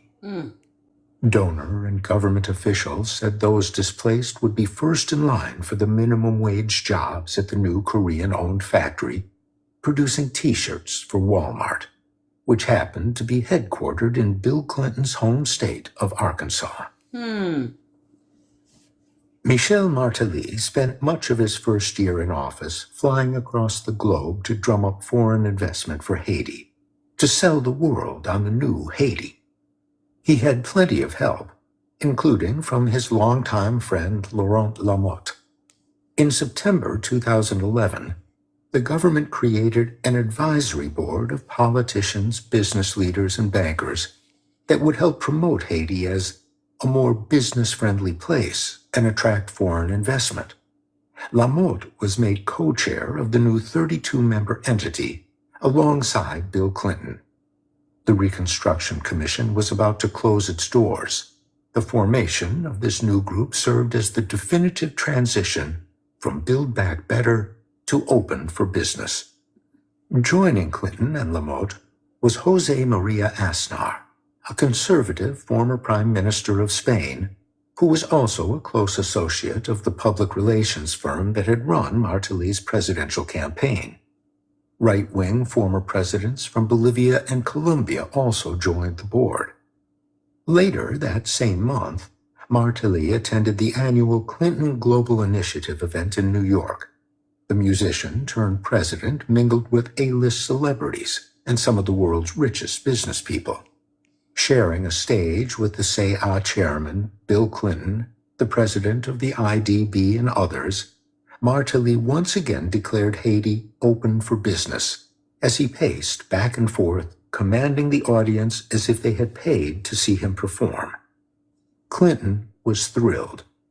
Haiti has always needed someone to make a decision, he said. This man will make a decision. For those paying attention, it was a direct blow to Préval. He's a great pitchman learning at the knee of the master. The IDB's Luis Moreno, a former U.S. ambassador to Colombia, said in reference to Martelly, his eyes moving to Clinton as he spoke. After functioning as Haiti's hype man for more than a year, Clinton appeared to finally have the wingman he had so desired. The deal with Say-Ah had been wrapped up even before Martelly had taken office. Nevertheless, bringing the project to fruition was going to take significant action on the part of the Haitian government and foreign donors. But in their rush to secure a public relations victory, the project's backers had overlooked or downplayed a number of red flags. In December 2010, the AFL-CIO had sent U.S. officials a 5-page memo on Say-Ah's past labor violations in Guatemala. The New York Times noted that the report accused Say-Ah of using bribes, death threats, and imprisonment to prevent and break up unions, and said a local union suspected company officials of involvement in a union leader's rape, never investigated by Guatemalan authorities. The year prior, Gap had stopped sourcing from the Guatemala plant over labor concerns. Say-Ah officials had violently crushed a union drive that had begun in 2005, and though it eventually had been allowed to form, by the time Say-Ah signed the deal in Haiti, only 7 members of the union were still employed in Guatemala. There were also environmental concerns. When the site had been selected, no real study of the land had been done, but the project's potential environmental impact was clear. The site was just miles from Caracol Bay, home to one Here comes the environmental racism. of Haiti's only intact coral reefs and a pristine mangrove forest. The area was set to become Haiti's first marine protected area, and a river ran straight from the proposed industrial park site to the bay. Access to such fresh water was one of the main reasons the site had been rated so highly in the first place. The first environmental analysis of the project didn't occur until mid-2011, months after the signing ceremony. The report suggested it would be best to move or even outright cancel the project. But it added the park's cancellation could call into question the reputation of the parties concerned and could harm the reputation of Haiti as a country that welcomes investment. The project proceeded as planned. Post-quake Haiti was a time for action, not for due diligence. The needs were too great, the urgency too high. Despite the concerns, the U.S. stepped up its involvement in the project, again utilizing Chemonics International, the company running the overtly political Office of Transition Initiatives program. USAID wasn't just going to build a port, new housing, and a power plant. They were also running PR for the entire project. USAID financed the industrial park's website. They placed billboards throughout the north of the country, with each declaring in English that Haiti was open for business. USAID built informational kiosks and filled them with brochures about the coming jobs, held town hall meetings to assuage environmental and labor concerns, funded beautification projects in Caracol and surrounding towns to help build support. Chemonics provided information packets to government officials, local politicians, businessmen. In November 2011, for Caracol's official groundbreaking, Chemonics funded the travel of Haitian journalists to come to the ceremony, which was attended by Bill Clinton, Mills, Martelly Moreno of the IDB, and Chairman Kim of SEA. Chemonics provided photography for visiting journalists and handed out press kits. They also had selected a number of local residents and provided them access to the event. Jean-Louis Warnhol, a student of Paul Collier's at Oxford and an early proponent of the Caracol Park, had, since the earthquake, begun working full-time for the State Department. After the event, he emailed his new boss, Cheryl Mills. The event went well. It was big, way over 1,000 members of the community, most in Caracol Park shirts, over 100 press, all the senators, deputies, ministers, chambers of commerce, mayors. The Walmart and Kohl's executives were very pleased. Great images, he wrote. Spoke to Bill Clinton. He thought, sick, it was good. The next day, the party moved back to Port-au-Prince, where the Clinton Foundation and IDB were hosting the Invest in Haiti Forum. More than 1,000 companies had apparently registered. Haiti was truly open for business, and it now had to stay that way. Investment is fickle. Good morning, Earlier that month, citing increasing labor costs and a new investment in Haiti, SEA had closed one of its factories in Guatemala. A maquila closes and goes to Haiti, a local paper reported. Haiti had not received such a high level of attention from international investors since the Duvalier days. With a charismatic showman in the presidency, perhaps it was no surprise that donors finally had found the leader to restore Haiti's industry to its Duvalier-era heyday. It was always a curious goal, however. The manufacturing industry provided steady, albeit low-paying jobs for a population with few alternatives, and it provided steady profits for multinational corporations.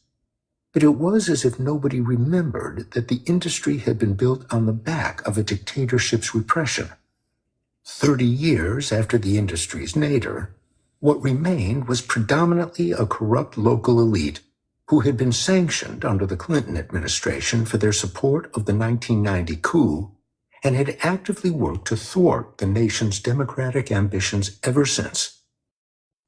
And as foreign diplomats feted Martelly on the international stage, and Haiti received more positive press and celebrity support than it had in decades, perhaps it was no surprise that the increasingly worrying political situation in the nation was hidden further and further from view.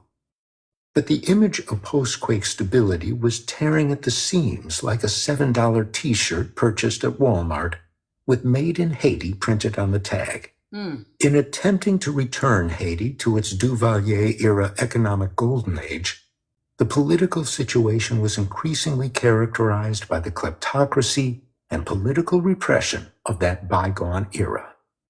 Ponce, request up, girl. We had a lot to say about this chapter. I want to discuss it before. Hey, Method. Hey, Leverage. Before we start the last chapter for today, because I don't want to forget it. Like, I don't get it.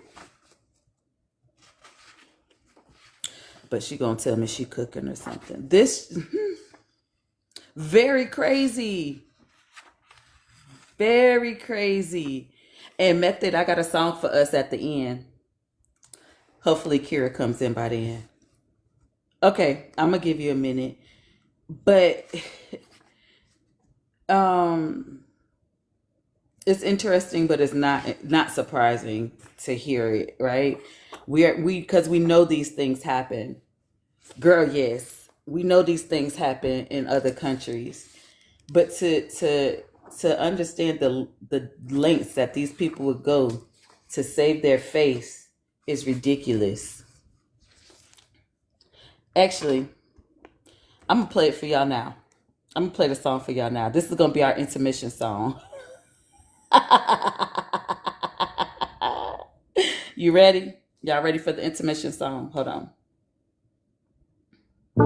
I can see them cooling in the streets tonight. Come on. You were cool like Condoleezza Rice. You were cool, can't forget about cool. Cool, cool, cool, cool. You were cool, ain't got a clue like Stacey Dash. Shaking black girls don't fuck with you because you love anime.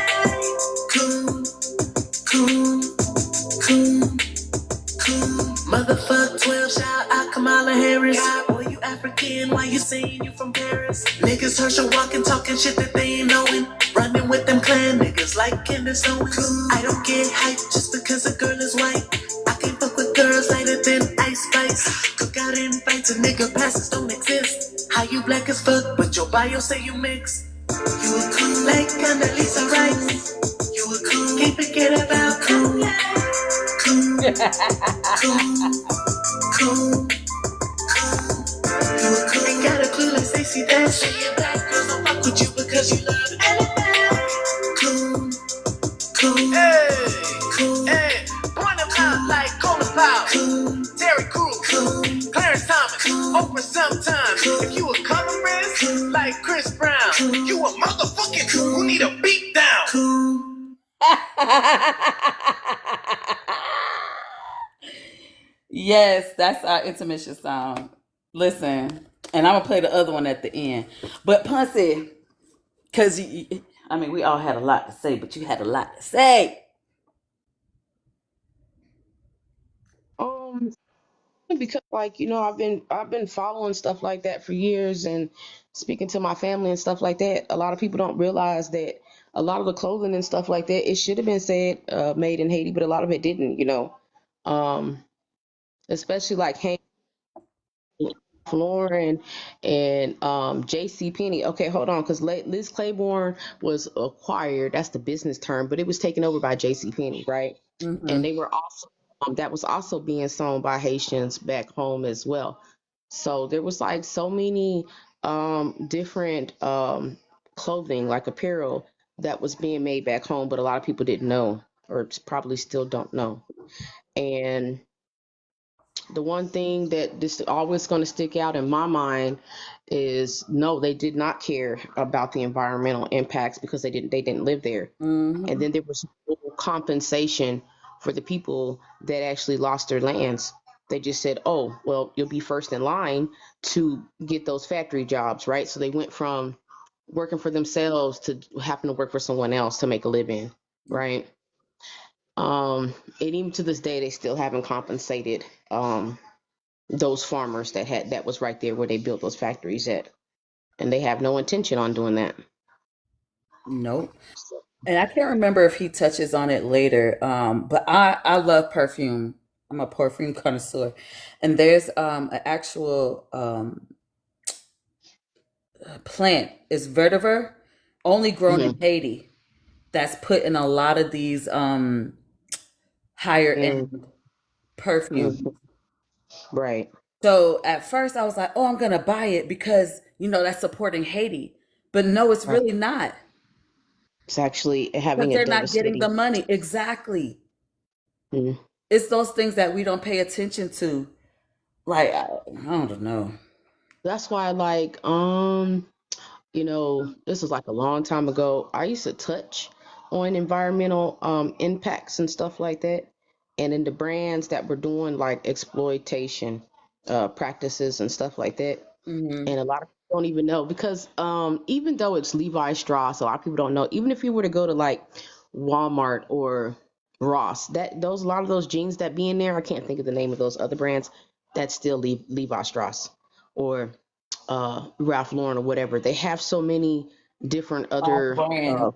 Yeah. right that it's still their stuff. So you might think that oh well, I just won't buy that. I just won't purchase anything from Levi Strauss. And it's like, well, in essence, you are. And the more I Mm-hmm. went down that rabbit hole, that's why I'm like, dang, it make your head hurt a little bit. It make your heart hurt too. Mm-hmm. Yep.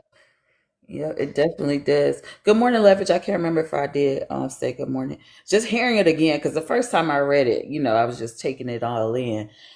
Just hearing it again, it's like, yo, these people really don't give a fuck about the people. And they literally told y'all, we're going to capitalize off the mass, what he say? The mass resources of Haiti. And the mass Right, resources of Haiti are the people. right. He said that was their greatest resource. Greatest Was the resource. people. Yes, thank you. Was the people. So their whole intention and purpose, right, was first of all was to create. Well, that was a natural disaster, so they say, was to that. But what have they always been doing? Create a problem or disaster, and then come in like they're Like they're saviors. saviors. hmm Mm-hmm. And then, but it always comes at a cost, some kind of way, right? And it's never to the benefit or the betterment or the upliftment of Haitian people. I mean, all Haitian people. Now, some of Mm-hmm. those few did benefit, the bourgeoisie and all the other MFs over there, they benefited, but like your average, everyday, poor working Haitian, no. Mm-mm. And then that was the whole thing where they invited the news people, like newspapers and stuff like that. That was performative. The one where Bill Clinton actually attended, that was performative Of because course. they only selected a few people. Like, and I put it in the comments, they were just regular people. They had no ties to any of those folks. They had no money. They were just poor working Haitians. They selected a few of those people just to Mm-mm. attend, to put on this Get him a performance. suit Like and a tie hmm and to put told him on to it. stand here. That's it. They just sold them a dream, Mm, and that's all it was. It was like a pie in the sky type of thing. yeah. So, man, some of that stuff it'll make you angry because everything that man was doing, and I'm talking about Bill Clinton, it was to benefit and enrich himself and his foundation. You Mm-hmm. know, because if you go back, what was that Operation New Dawn, right? And then you think about everything this was back in the 90s, Yep. everything that his foundation was doing, you'd be like, what the fuck, man? And then you go back to what he did to the rice The rice farmers. industry, right? Right, and he went instead to benefit the rice growers in his state. And you fast forward 20, 30 years later, a lot of Haitian children and elderly started coming up with all these different cancers and stuff Mm-hmm. because they had high levels of arsenic, and it was one other thing, chemical that was found in there in the rice that was produced in Arkansas. Yep.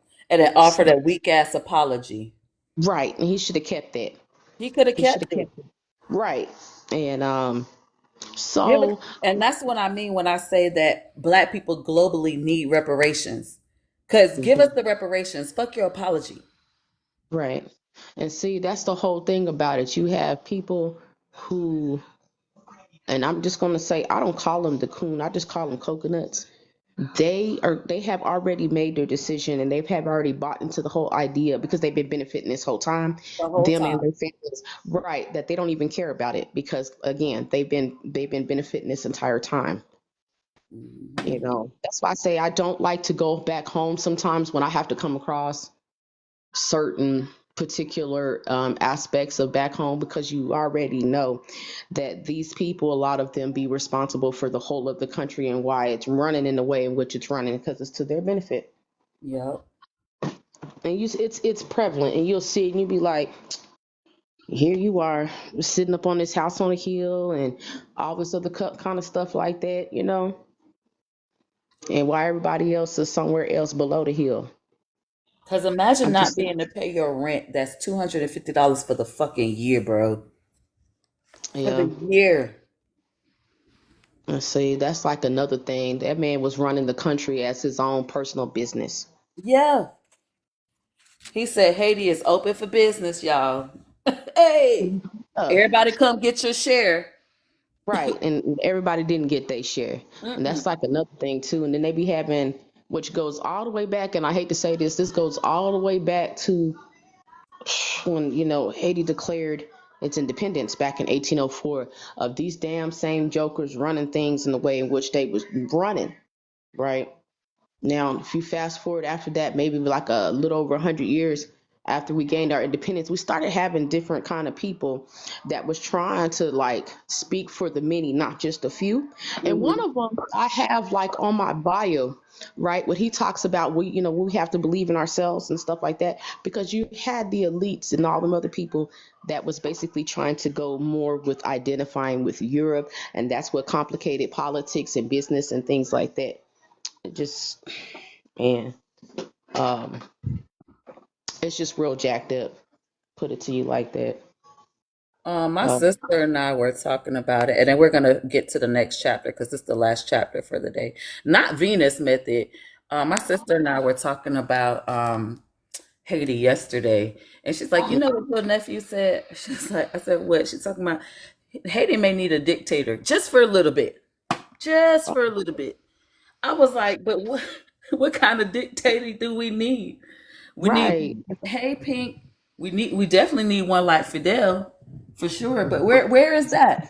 We can't, because I'm like, dang, I was, don't bring up Duvalier, because No, no. But we were talking about when we would go back and forth to Haiti because my mother used to send us to Haiti with our aunts. Like that's how safe she felt about her country back in the day. And my aunts live in Delma. So okay. yeah, so then we would complain about being in Delma. Then she'll send us to the countryside where her mom is from.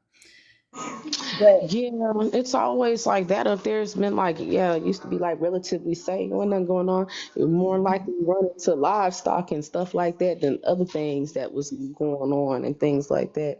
yeah, That so used to be the I'm ones. wondering too. Like I told her, I said, you know what? I may have to go back and do a deep dive on what he really was because What I Duvalier? remember Haiti being the shit, and I never understood why.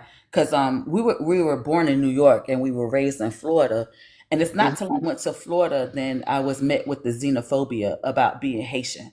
I couldn't understand why they hated us so much. Haiti is I would not what say they said that it on was TV. under Duvalier, that was like a twofold kind of thing because it had its positive and its negative impacts. Yeah, So I'm not gonna say that it was all bad, but I can't say that it was all good either. but I mean, is anything all good all the time? No, of course not. That's what I'm saying. Like I think it takes another like looking at and the reasonings why, for an example, like Haitian voodoo was like frowned upon. Besides having the Haitian Revolution, what he was doing at the time, and who did he view himself as, Hmm. um, and why it really got that negative connotation and stuff like that, and then But his because secret like plans. for a long time, I thought Fidel was a terrible person because of the propaganda that was put around him on our media here in the States. Right. Here is at my big grown age now that I'm searching for history and I have this hunger is I want to know everything. There was a documentary on Cuba. I might show it after a while, after my busy season, but it gave a whole different view of what his real stance was for his people. And that's why they got mad. They got mad at him because he was like, hell no, that embargo that they thought was going to destabilize Cuba didn't hit like they thought it was going to hit. He was like, all right, cool. y'all think y'all could get me this way? I'm going to go this way. And They y'all let so him what you do it. don't want to Hey, if you don't want to play ball, you don't want to play the game their way, that's when they'll start hitting you with stuff. They hit you with sanctions, hit you with embargo. They've been doing that to both Cuba and Haiti for decades, longer than you and I have been alive. Hell, and that was a point in which to cripple their economy, both economies, because you Yep. can't be on the trying to export, import, all that kind of stuff. Yeah. Hey T. I'm gonna have to YouTube these chapters. Yeah. I miss everything. I am so sorry. Had to stop by my parents' house. Then my son called. Then my husband called. All of a sudden, it's a busy Sunday morning. Well, we got one more chapter to do anyway, so you only missed 2. Okay. We did a little brief intermission because this Hey, chapter. Ponce. Oh, you're talking about Ponce. Yeah. Yeah, this chapter just like kind of goes to how we can't even boycott enough. Because a lot of these things, to Ponce's point, number one is essential items, right? But you don't know who the subsidiary groups are for Hanes, for Fruit of Looms, and for Liz Claiborne and all these people. So you think you Levi, Ralph Lauren, they those are not needs. Those are wants. No, in the sense of underwear. Oh, okay. Those are still wants. Do we need underwear? They're so restricting. I mean, I like my socks. White beaters, socks, sports bras. I love my socks. T-shirts for men. A lot of men wear T-shirts under a lot of different things. So, and then you have to think about the gym apparel. They make that too. So it's actually hard, like I was telling her, because see, you have like what I was explaining to her, because you have like American Eagle, JCPenney. Liz Claiborne was taken over by JCPenney more than a decade ago. Then you have Ralph Lauren and Nordstrom, and it was one other. They all make different things. So you think that just because you're going to like boycott them, you have to remember, like you can go to Walmart for an example, or you can go to Ross, and they have other companies too, right? They're not under the label of Levi Strauss or whatnot, but they make those. They would be considered like lower quality jeans or something, right? Or off brand, whatever, but that's still owned by Levi Strauss, for an example. This is where what makes it hard. I know what you're talking about, Ponce.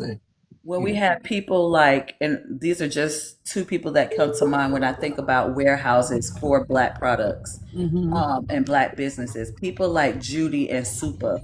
Why don't they get a warehouse where they house all? Because there are Black brands. It's just hard to get access to them because they're not on these shelves, right? So why not create that for us to be as pro-Black as we can, knowing that we are supporting Black businesses without the exploitation of other Black people? Right. When I found that out, it was like, ooh, I think that was more than 15 years ago now, and I was sick. I was sick because I have my sports bras. My sports bras are under Hanes. I'm not gonna sit here and lie. They do make the best ones for women. Like if you don't need a sports bra, if I lie. And then like the underwear and stuff like that. So. And more I went down that rabbit hole, I was like, yo, boycott how? When they're all interconnected. Yeah. Right. I get my socks from Shein now, but exploit. Well, you just saving money going to Shein. But even then, that's a complicated thing too, because you be they like, got their own sweatshops over there. They all sweatshops. Because then you're gonna be like, where did cotton come from? Now. Oh my God! Thank you, Ponce. Let's play the what I'm saying. We just need to go back wearing leaves and shit. So it's like, I mean, at that point, I was at that point more than 15 years ago. I was like, well, dang, you really can't. And then you got to think about your colognes and your perfumes and stuff like that. Yeah. And then, oh man, and it's like my bar of soap ain't perfume. I'm just... I swear, don't pay me no mind. No, I like my smell goods. Can't wait until Victoria's Secret had a sale. Yeah. But you know, a lot of that stuff it doesn't say, or it didn't say made in Haiti. It should have said it, but it never did. So product here and there, but overall, no. And it will make people lead them to believe it was made entirely somewhere else, right? That's why I'm looking at folks. A lot of the stuff, even the one stuff that says made in America, is really not. It's really made somewhere And then else. when you think about like the baseballs that used to be made in Haiti, right? Who are the highest paid sports players in the league? Oh gosh, baseball. I don't even follow baseball, but Baseball. yeah. I was trying to. I can't think of it. I mean, could you just tell me? Because I don't follow baseball. It's baseball. It's what I'm saying. It's not football. It's not soccer. That sport itself, those players are the highest paid. Oh, okay. That's what you was asking. Okay. Which players in the sports that we have get paid the most? It's baseball players. Right. Yeah, I feel like I knew that, but forgotten it. I think the lowest ones are the soccer players. Yeah. Which is crazy because that's the oldest sport. Or we should say, like in other countries, they say. I think maybe because it's an international sport, so that makes sense. But I don't know. I don't know. It's called international too. Which one? Baseball. Baseball. Yeah. Yeah, they have even teams out there in places like Japan. Yeah. Yes, they do. What's up, Black Japan? What's up, nephew? Good morning. I see. Oh, we supposed to be getting to this. Damn, I didn't even mean to get up here. My fault. Okay, then. You could drop me. Kill a bye. We're gonna off the Good morning, piano y'all. then, nigga. No, I'm just kidding. We're gonna play the last chapter anyway, so let's do that, and then we're gonna wrap this pretty with a bow. Sounds good. Chapter 13. Oh shoot, we stayed on my Bluetooth turned off. And his band. Chapter 13. Hold on. I turn my Bluetooth back on. I talk too much. Chapter 13. The Musician and His Band. During the campaign and on his international visits, Martelly had sold the image of a post-politics leader, of a man who could bring a divided country together, break with a history of government corruption, and inspire the masses.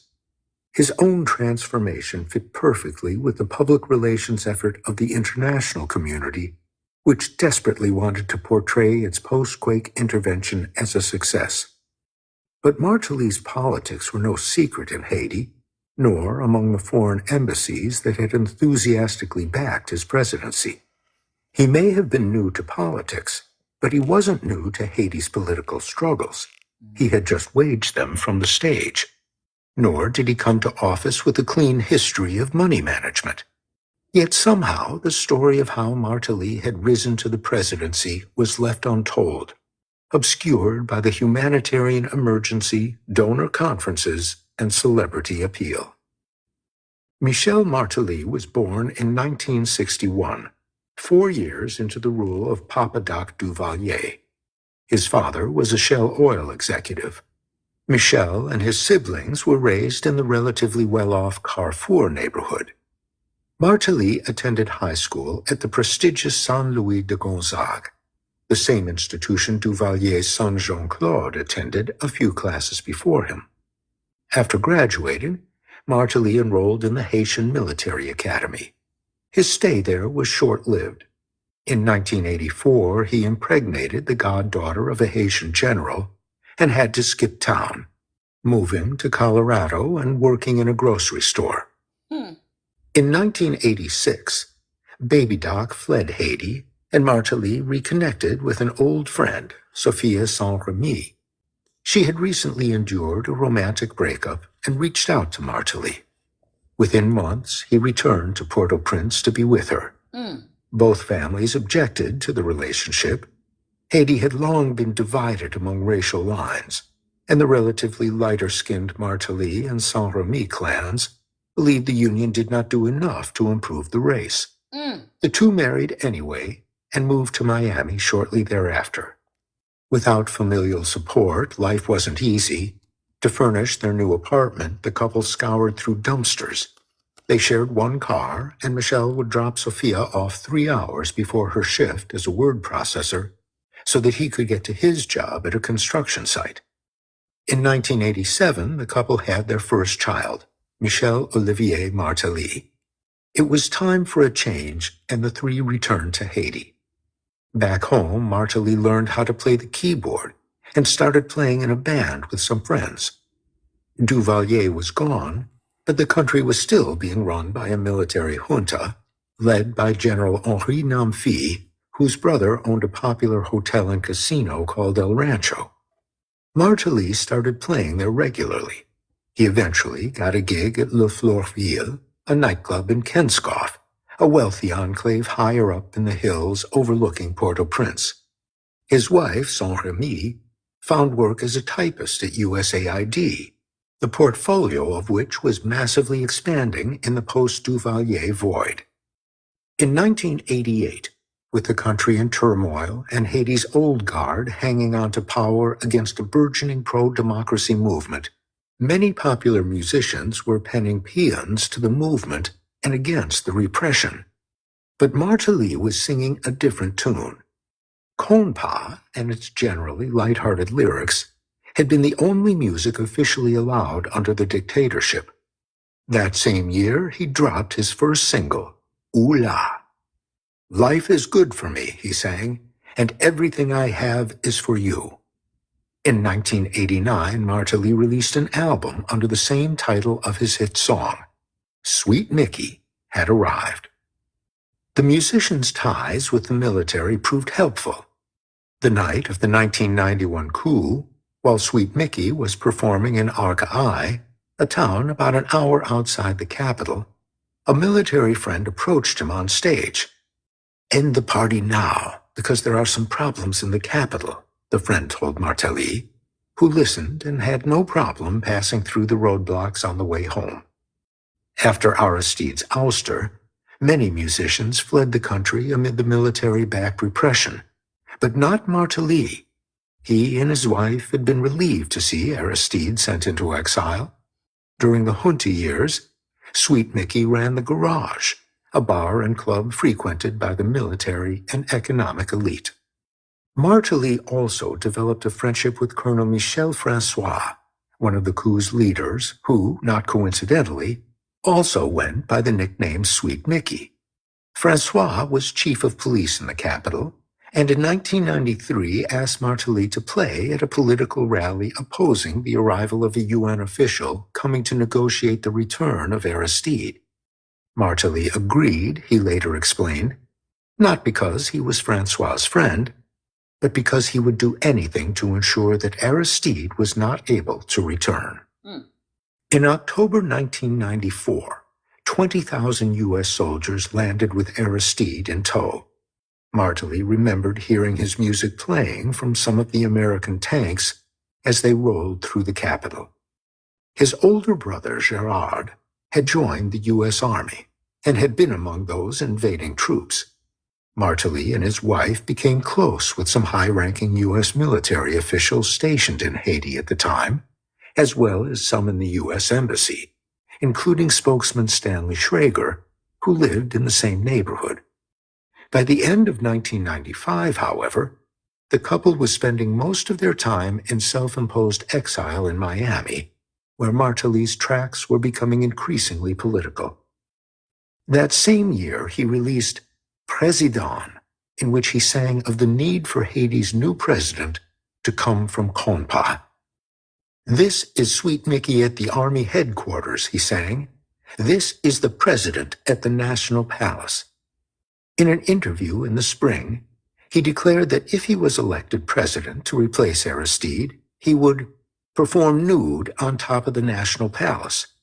Martelly even changed his answering machine at his Miami condo. "This is the president," it said. "I'm not here right now. Leave your name. I'll get back to you." The nickname stuck. He was Monsieur Président, Mr. President of Compa, no matter what country he was in. Sweet Mickey did not compete, let alone win, in the 1995 presidential elections, which saw Préval elected for his first term. Their relationship was no better than Martelly's had been with Aristide. The following September, Martelly flew to Miami and gave a radio interview, alleging he had been warned of an assassination plot and that it had been planned by close associates of Préval. The president's rule was tenuous, and rumors of a coup led by officials from the former military, which Aristide had disbanded upon his return to power, grew louder throughout his first year in office. The military, which had run Haiti as a narco state after the ouster of Aristide, was organizing itself against the new government and stockpiling weapons inside the country. Michel Francois was arrested in the Dominican Republic on charges of conspiring to overthrow Préval. And in Miami, police arrested two Haitians, Gessner Champagne and Serge Cantave, who were attempting to illegally ship 48 handguns to Haiti. Champagne's address, according to the police report, was a Biscayne Bay condo that the Martellys had purchased a few years earlier. Martelly used the condo as collateral to pay Champagne's $150,000 bond. By 1997, Martelly was living mostly back in Port-au-Prince. In a gated community in Pétionville, the Martellys' neighbors included the Canadian ambassador and the old house of General Raoul Cedras, another of the indicted drug trafficking coup generals. The U.S. government had since taken over the building. From his perch, he continued his verbal assault on the Haitian government in music and in print. In the past 10 years, Haiti has changed dramatically, Martelly told Elise Ackerman of the Miami New Times in a 1997 interview. It used to be a country under a strong regime. Now it's a jungle. It's like anyone can slap anyone else anywhere, anytime. As a matter of fact, not anyone can slap anyone else. The poor can slap the rich, and the rich cannot even slap them back, he said. It was an example from close to home. His wife said she had been slapped by a street vendor after she had accidentally run over some of her products. Saint-Remy said she had offered to pay the vendor, but instead, the vendor slapped her.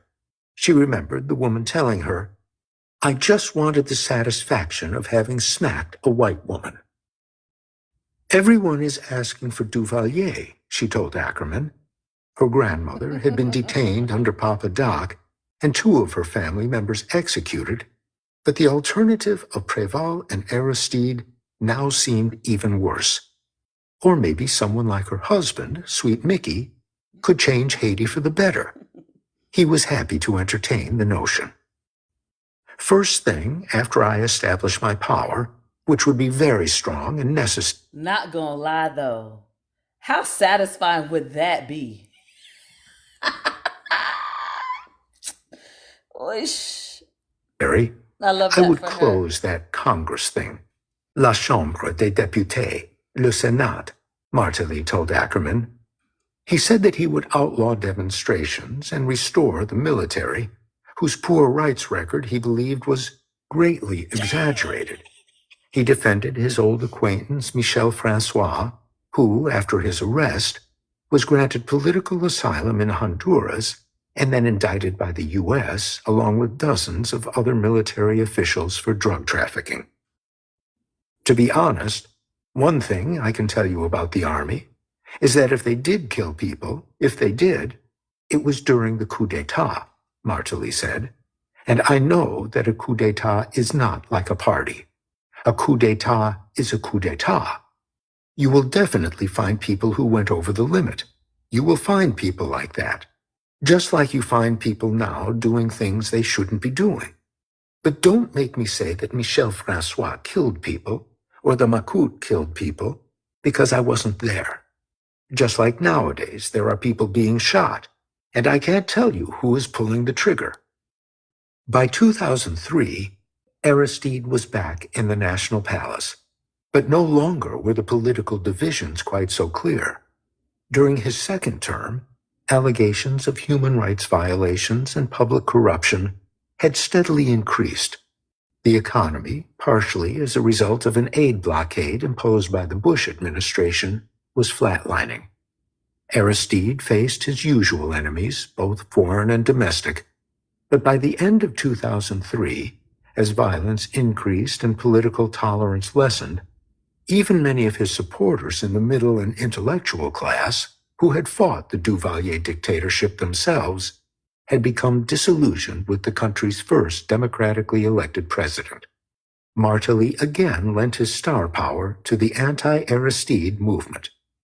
In December, a group of more than 1,000 musicians and artisans organized a free concert to ask for Aristide's resignation. When I was a student here 20 years ago, Martelly said, I used to sing against the dictatorship.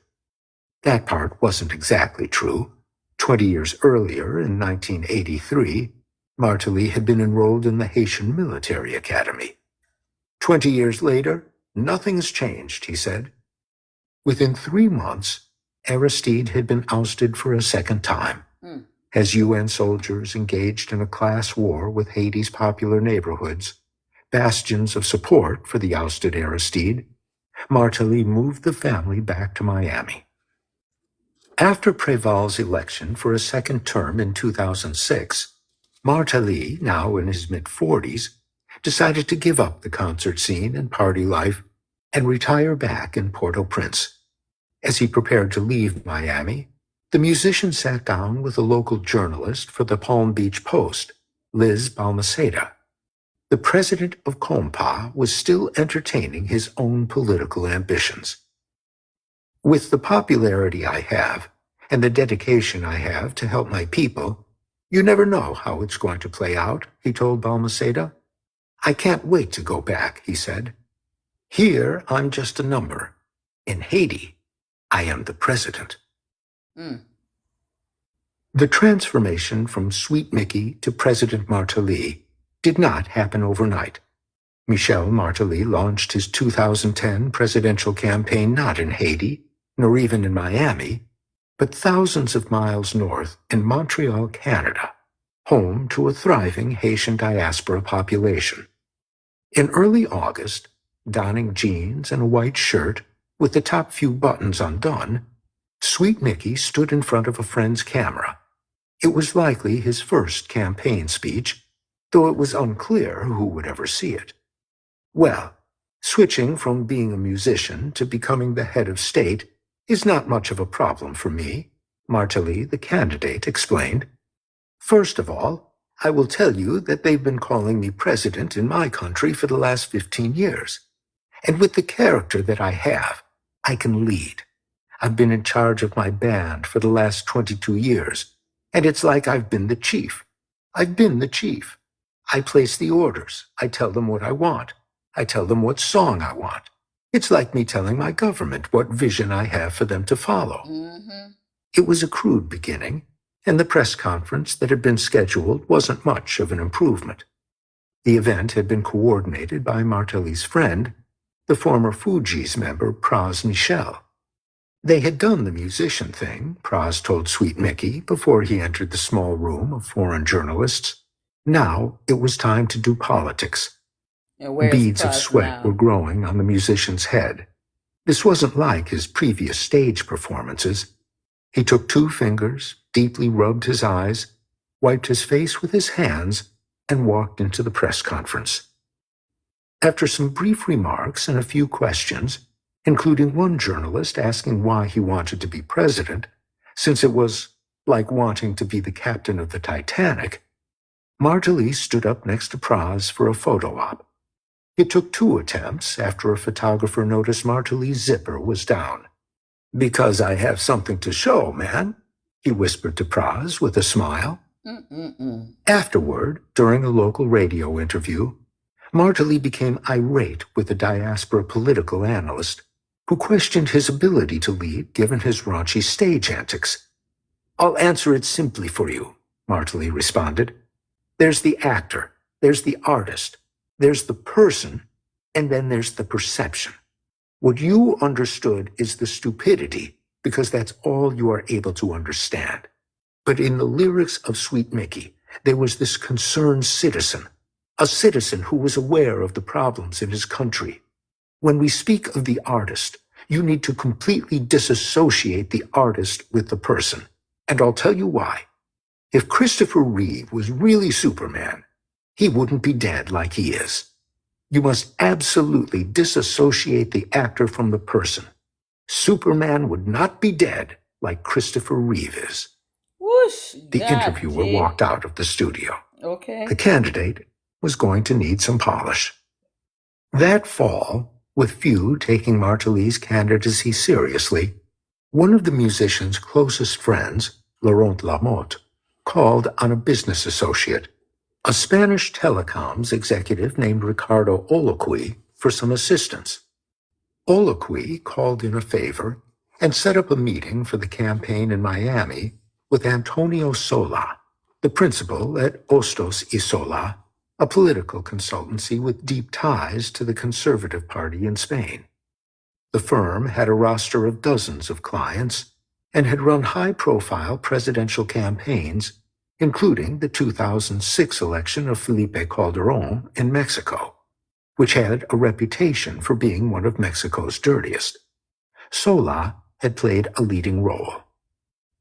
At the meeting, Sola brought an American who had recently joined his firm as executive director, Damien Merlot, who, in his own words, couldn't locate Haiti on a map. Merlot had been a foreign policy advisor to John McCain during the 2008 presidential campaign, and prior to that had been employed by the International Republican Institute, the U.S.-funded organization that actively supported the 2004 coup in Haiti. He had also worked at Otto Reich Associates, a Washington consultancy. Reich, who worked under both Reagan and the first Bush, had later served as the State Department's top official for Latin America in the early 2000s, and had been an integral part of the U.S. efforts to undermine Aristide. Reich was also increasingly involved in the telecoms industry. One of his firm's clients had recently been sold to the Oloquis. Merlot and Sola agreed to help the Sweet Mickey campaign. They didn't have an agenda, Merlot explained years later. They didn't have polling. They didn't have a press office. They had this notion that you campaign where people like you. We had to change that.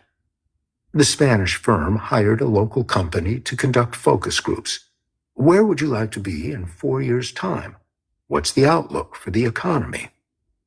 The first part of the strategy was changing the perception of Michel Martelly as nothing more than Sweet Mickey. No more undershirts on stage. They would be replaced by the stately blue and red. The second part was portraying Martelly as a political outsider, despite his well-established links to the former military regime and public feuding with Aristide and Préval. The firm wanted Martelly to be battery low. Oh, God. Merlot explained. Martelly's signature campaign promise during his 2010 run for the presidency was the restoration of the military. For those familiar with the musician's background, it made perfect sense. But the Spanish public relations firm that had started managing his campaign largely succeeded in turning Martelly into a political outsider. The press wasn't concerned with Martelly's decades-long dalliance with the loathsome military, but some did start to look into his financial background, given that he was ostensibly in line to oversee billions in donor assistance, even if almost all of that would end up bypassing the government altogether. He's clean, he's clean, he's clean, Sola told the press after the controversial first round of voting. Sola said his team had done extensive due diligence before agreeing to take Martelly on as a client. Michel doesn't have any mortgages, no debt, nothing. He doesn't owe anything to anyone. In March 2011, as Martelly campaigned ahead of the second round election, The Miami Herald reported that banks had foreclosed on 3 of the candidates' properties in South Florida. Martelly claimed never to have lived in any of them, which he said he had purchased solely as investments. Merlo defended his client. Every successful businessman has transactions that are not as successful all the time. He is one of the most successful businessmen in Haiti and is hoping to transfer those skills as president of Haiti, he said. Even Donald Trump went into foreclosure. It doesn't relate to running a country. Lord. According to Florida property records, from 2005 to 2007, Martelly purchased 4 homes. The most expensive, a $910,000, 6,000 square foot, 5-bedroom home on Wellington View Drive in Royal Palm Beach. He was able to flip his first purchase and nearly double his money, but by 2007, the market was beginning to turn. He stopped payment on the remaining 3 Florida properties in 2008. The next year, they went into foreclosure. Court employees couldn't find Martelly to deliver the summons as he had moved back to Haiti. By late 2010, as Martelly was running for the presidency, court proceedings were underway in Florida to auction off all the foreclosed properties. But while Martelly had purchased a number of properties in his own name, he also was increasingly involved with a group of diaspora businessmen led by Laurent Lamotte and Patrice Baker, owners of Global Voice Group, a global telecoms firm that sold prepaid phone cards in the States and telephone tracking equipment to governments, mostly in Africa. The frontman for the calling card company was Sweet Mickey. The foreclosed homes were far from Martelly's only investments. Beginning in 2002, a series of LLCs and holding companies were registered from Miami to Panama to the British Virgin Islands. In many cases, Lamotte and Martelly were listed as directors or managers themselves, along with other closely linked business associates. On January 28, 2002, a British Virgin Islands-based company, Lightfoot Ventures Limited, was created. A week later, in Miami, lawyer Raul Bajandas signed the paperwork to create Cocoa Grove Holdings, Inc., another shell company. Between 2002 and 2006, holding companies associated with the businessmen purchased 5 Florida homes for a total cost of $2.1 million. But the big purchase was still to come. In May 2010, Cocoa Grove Holdings purchased a luxury home at 560 Gate Lane in Miami, Florida, for $1.7 million. According to corporate filings, the company was controlled by Lightfoot Ventures, the shell company formed by Michel Martelly, Laurent Lamotte, and Patrice Baker. A real estate advertisement at the time described the home as a gentle paradise nestled amid perfectly manicured gardens and koi ponds. The home had previously been owned by former Major League Baseball player Livan Hernandez. Hernandez's agent, Juan Iglesias, who also handled many of the Cubans' real estate transactions, remembered that the buyers had a problem with the financing of the home. The closing was delayed multiple times, he told me years later. Eventually, the buyers agreed to increase their offer by $250,000. In one of the documents, they crossed out the entire financing section, Iglesias explained. At the time, we didn't think twice. Livan Hernandez needed the money, and they had it. Florida property records indicate the house was purchased without a mortgage. It was purchased in cash. The title was then promptly transferred to yet another corporate shell, obscuring the money trail even further. In August 2010, 2 weeks after Martelly launched his presidential campaign, Lamotte signed a $700,000 balloon mortgage on the new property. Using cash to buy a house, then promptly taking out a mortgage on said house, is a tried and true way to launder money. Bill Harden, a real estate expert at Florida International University, described the purchase of the house, transfer to a different corporate entity, and subsequent mortgaging as a typical but not necessarily nefarious. It could be to hide the presence of another investor, Hardin speculated, adding that every transaction is in a legitimate format, but was the actual cash involved obtained in the proper environment? In essence, was that legitimate cash? It's unclear if the money from the mortgaging of the Gate Lane mansion went toward Martelly's fledgling presidential bid, but Lamotte did provide financing for the campaign. Martelly was the ideal frontman, relishing the limelight and soaking up attention, but few seemed to notice the quiet businessman in the shadows, Laurent Lamotte, or the global telecoms firm he owned with Martelly, Global Voice Group. It had been the two's connections in the telecoms world that had brought the Spanish firm onto the campaign, and it is these relationships, more so than any in Haiti, that helped to explain the brash musician's transformation from bawdy musician to internationally feted statesman. But despite his unusual background, the ghosts from Haiti's past were salivating at the opportunity. So that's it, y'all. That's the 3 chapters for today. That's a lot. Right? It's a lot. But you know, this is the thing he did. I don't know.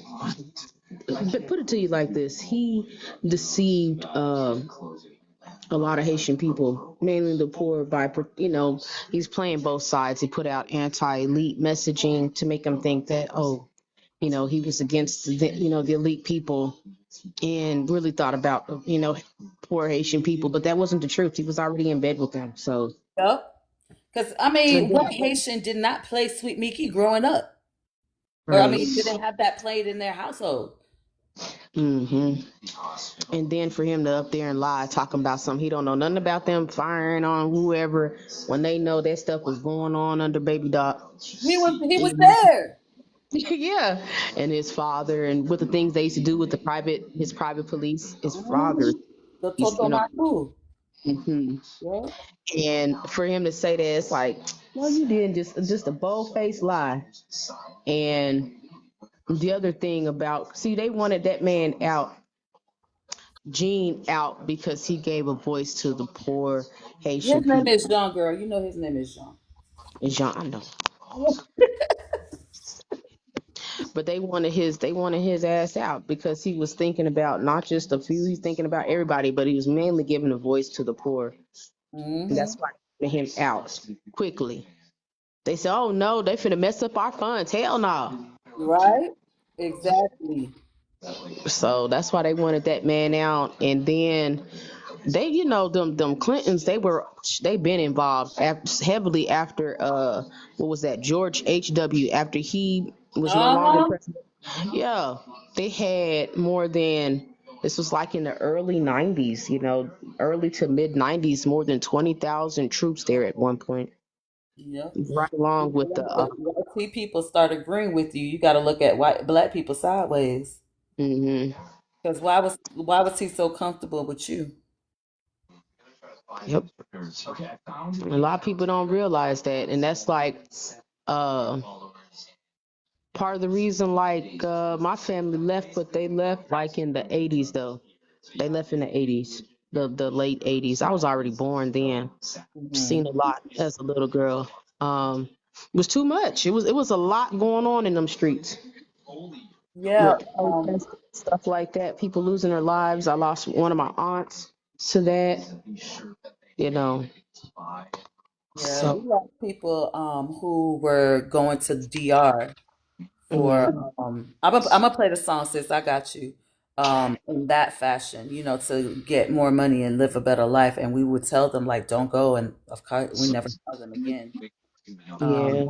My mother came when she was 15. She came in the 60s. So I was born here. But she made sure that we went back home. Since we were kids, we would always go back and forth. But like I said, we didn't stay in the city. We went to Gonguave, so we were countryside.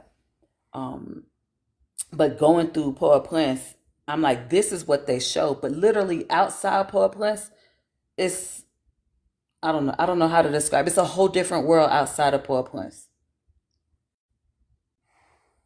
But you're not from Port-au-Prince, though, right? How far is your family from Port-au-Prince? More than 30 minutes to an hour. Okay, so you're closer. Yeah, you're closer. Gangua's about 4 hours away. So it's people are like, yeah, go fix your effed up country. It's a s-hole, and I'm like, you thinking what they show you on the news? That's all there is to it. Okay, I got tired of arguing, so I'll be like, whatever, man, because that's not the entire country. But all right, gone with. I said it doesn't make any sense because the same people that's telling you that same message are the same people that keep going over there for vacation. Like, make it make sense. Mm-hmm. And they say that about the continent of Africa too. And who is the main people on the airplanes going over there for vacation in different countries on the continent? Exactly. Exactly. I'm gonna play that. I don't know. I don't know. She like that song. Which one? I got two of them. Hold on. I don't know if you heard the first one, Ponce, but this. I'm gonna play the second one. Then I'm gonna play the first one again. What makes me mad is how they ignore any U.S. Girl, hello.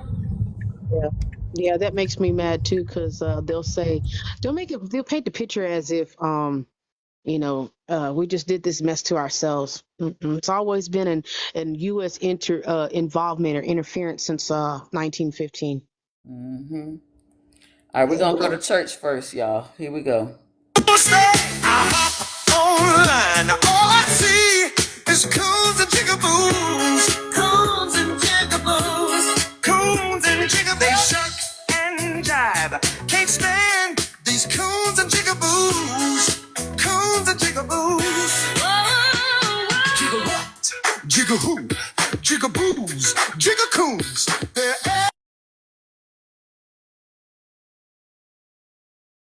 ready to sell you out. For a little bag and a little bit of clout. The jig is up for all your jigaboos. Come here and we don't fuck with you. So go back to your cooniverse. Cause being a jigaboo is nasty work. Oh, I hop online. All I see is coons and jigaboos. Coons and jigaboos, coons and jigaboos. They shuck and jive. I can't stand these coons and jigaboos, coons and jigaboos.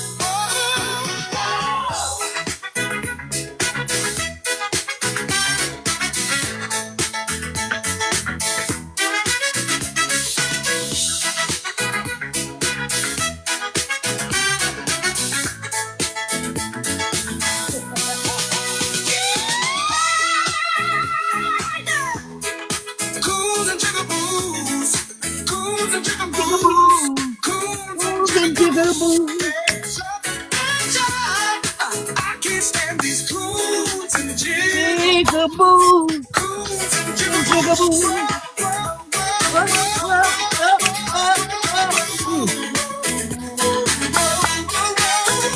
can't get jiggy with it. I can't get jiggy with it. I can't jig these jigaboos. I can't get jiggy with it. I can't get jiggy with it. I can't jig these jigaboos.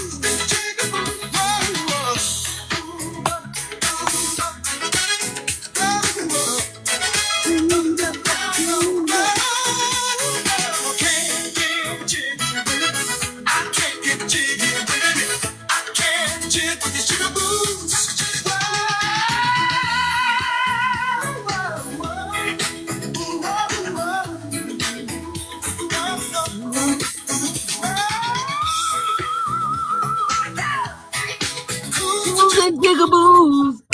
Coons and jigaboos. Coons and jigaboos. I can't get jiggy with it. I can't get jiggy with it. I can't jig these jigaboos. These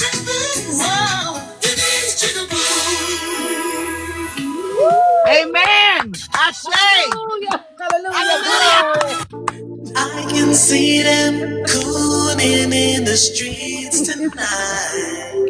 Cooning. Coon You a coon like Condoleezza Rice. You a coon, can't forget about Kanye. Coon, coon. You a coon, ain't got a clue like Stacey Dash. Shaking black girls don't fuck with you because you love anime. Coon. Motherfuck 12 shout out Kamala Harris. Boy, you African, why you saying you from Paris? Niggas Herschel walking, talking shit that they ain't knowing. Running with them clan niggas like Candace Owens. I don't get hype just because a girl is white. I can't fuck with girls lighter than Ice Spice. Cook out in fights and nigga passes don't exist. How you black as fuck, but your bio say you mixed? You a cool.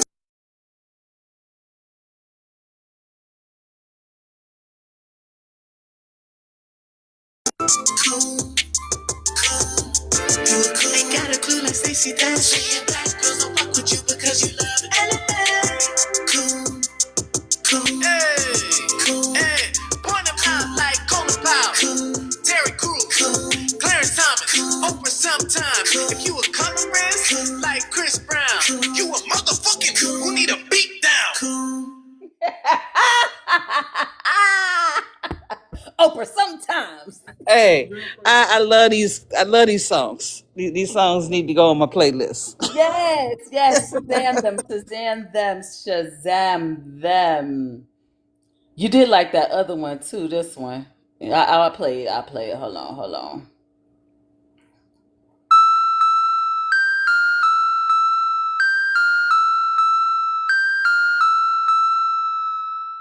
Fuck your grandma, that bitch racist. Fuck your granddaddy, that nigga racist. You and your mom, y'all crackers racist. Crackers, all y'all racist. Fuck your grandma, that bitch racist. Fuck your granddaddy, that nigga racist. You and your mom, y'all crackers racist.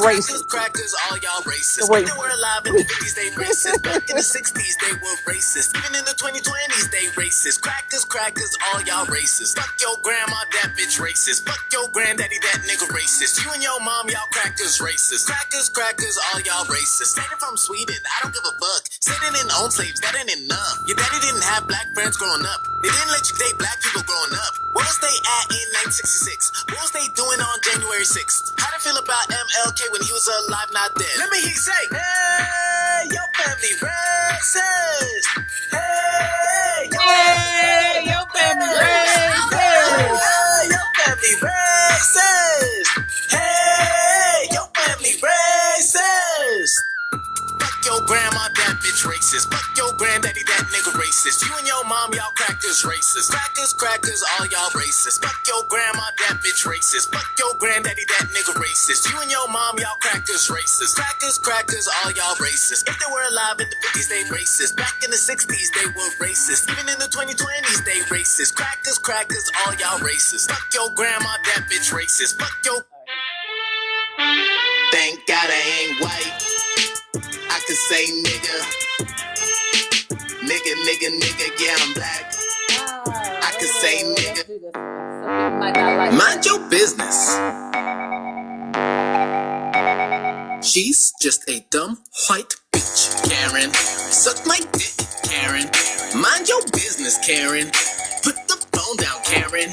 Me and my niggas tryna function, we ain't really worried about nothing. Me and my niggas tryna function, we ain't really worried about nothing. Don't go Amy Coop in this bitch. Fuck around and lose your shit. You gon' lose your job and your dog, now you can't make out with it. Just mad cause I got sauce. Man, white people don't know nothing about no sauce and seasoning. I don't give a damn about your question for the culture. Cause a black man and black woman made the culture. Put a black dick in your ass, fuck your culture. Fuck the president and his racist culture. Don't ask me what to read, that's not my job. Don't ask me to explain, that's not my job. I don't give a damn, that's not my job. Cause she's just a dumb white bitch, Karen.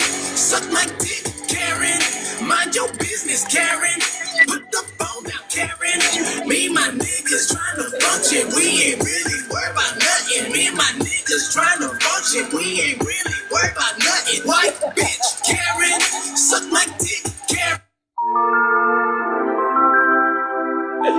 Y'all weren't ready for this. Today I might slap white boy.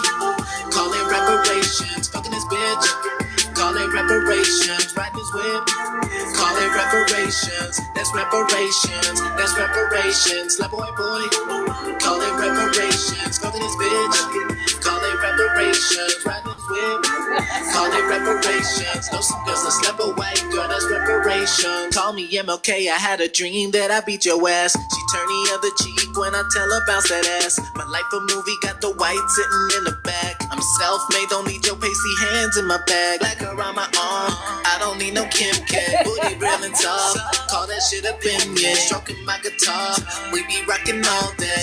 Super fit, she wetter than a daycare. Slap white boy, call it reparations. Fucking this bitch, call it reparations. Ride this whip, call it reparations. That's reparations. That's reparations. Slap a white boy, call it reparations. I got one more for y'all.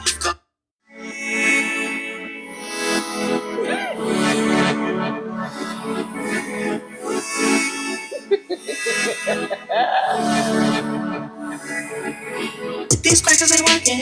These crackers ain't working. These crackers ain't working. These crackers ain't working. These crackers ain't working. These crackers ain't working. These crackers ain't working. These crackers ain't working. Mama never told me where. Call it in them white kids. Mama told me she always said these crackers ain't working. These crackers ain't working. These crackers ain't working. These crackers ain't working.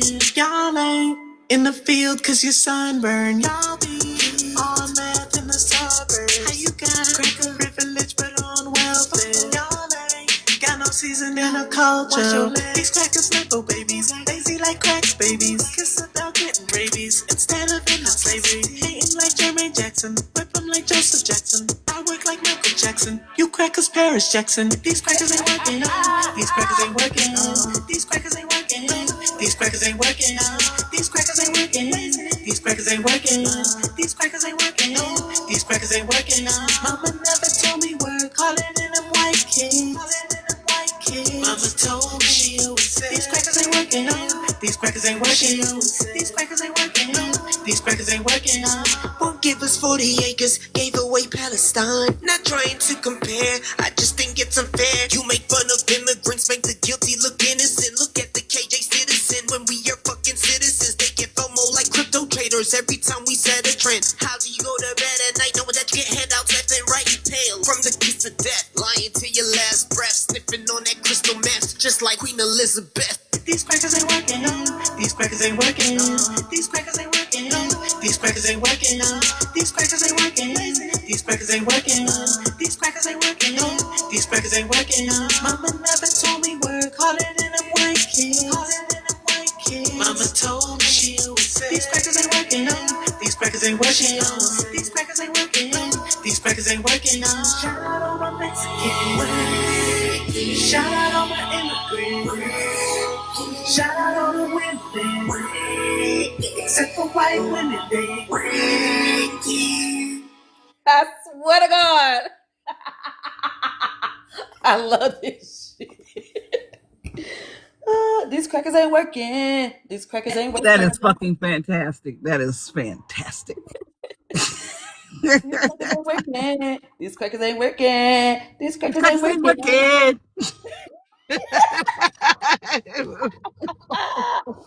Y'all didn't know I was gonna fuck up the church's money like this morning, did you? Oh yeah, you fucking up the money.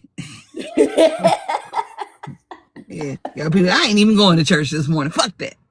Yeah, and they ain't working. These crackers ain't working. These crackers ain't working. Oh, Leverage, you missed the show. You just got back. Oh my God, hold on. You gonna make them suffer through everything we just listened to. I'm sorry, y'all. Was it a suffer? I was being facetious to you. Oh, okay. I didn't feel. I feel empowered today. Yeah. This your church? Yes. Okay. Yes. Let's start. Let's go. We're gonna start right off with the intro. Tell it, Morris. This is church. This is church. All right, y'all ready? We're gonna take me to church, Marlon. Yes. Who say I hop online? All I see is coons and jigaboos. Coons and jigaboos. Coons and jigaboos. They shuck and jive. Can't stand these coons and jigaboos. Coons and jigaboos. Jigga what? Jigga who? Jigaboos.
jiggy.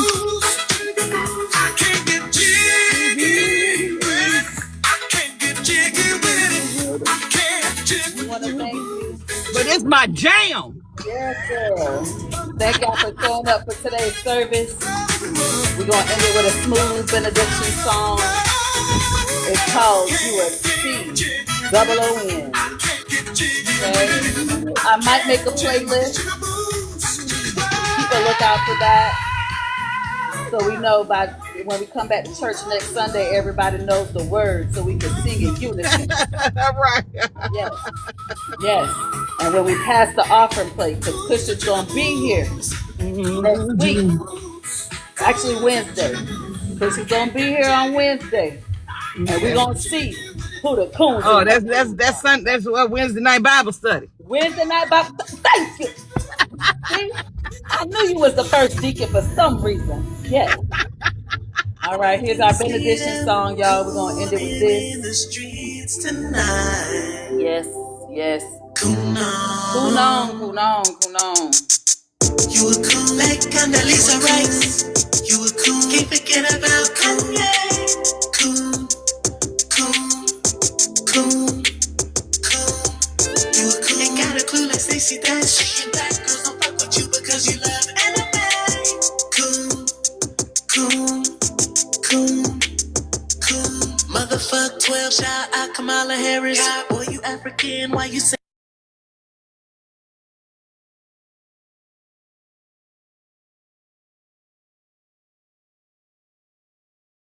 Can't fuck with girls lighter than Ice Spice. Cook out in fights and nigga passes don't exist. How you black as fuck, but your bio say you mixed. You were cool like Condoleezza Rice. You were cool, can't forget about Kanye. Cool. You were cool, ain't got a clue like Stacey Dash. Shaking black girls don't fuck with you because you love anime.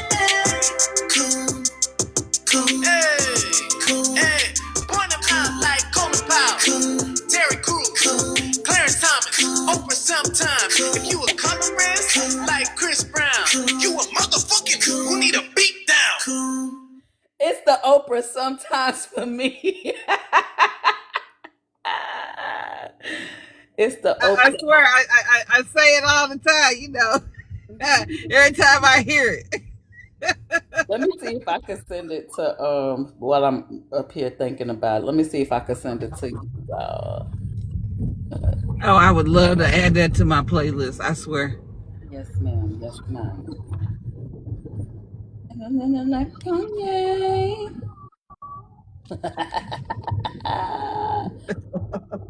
Oh boy, where you at? See, I know you in my scent. There you are.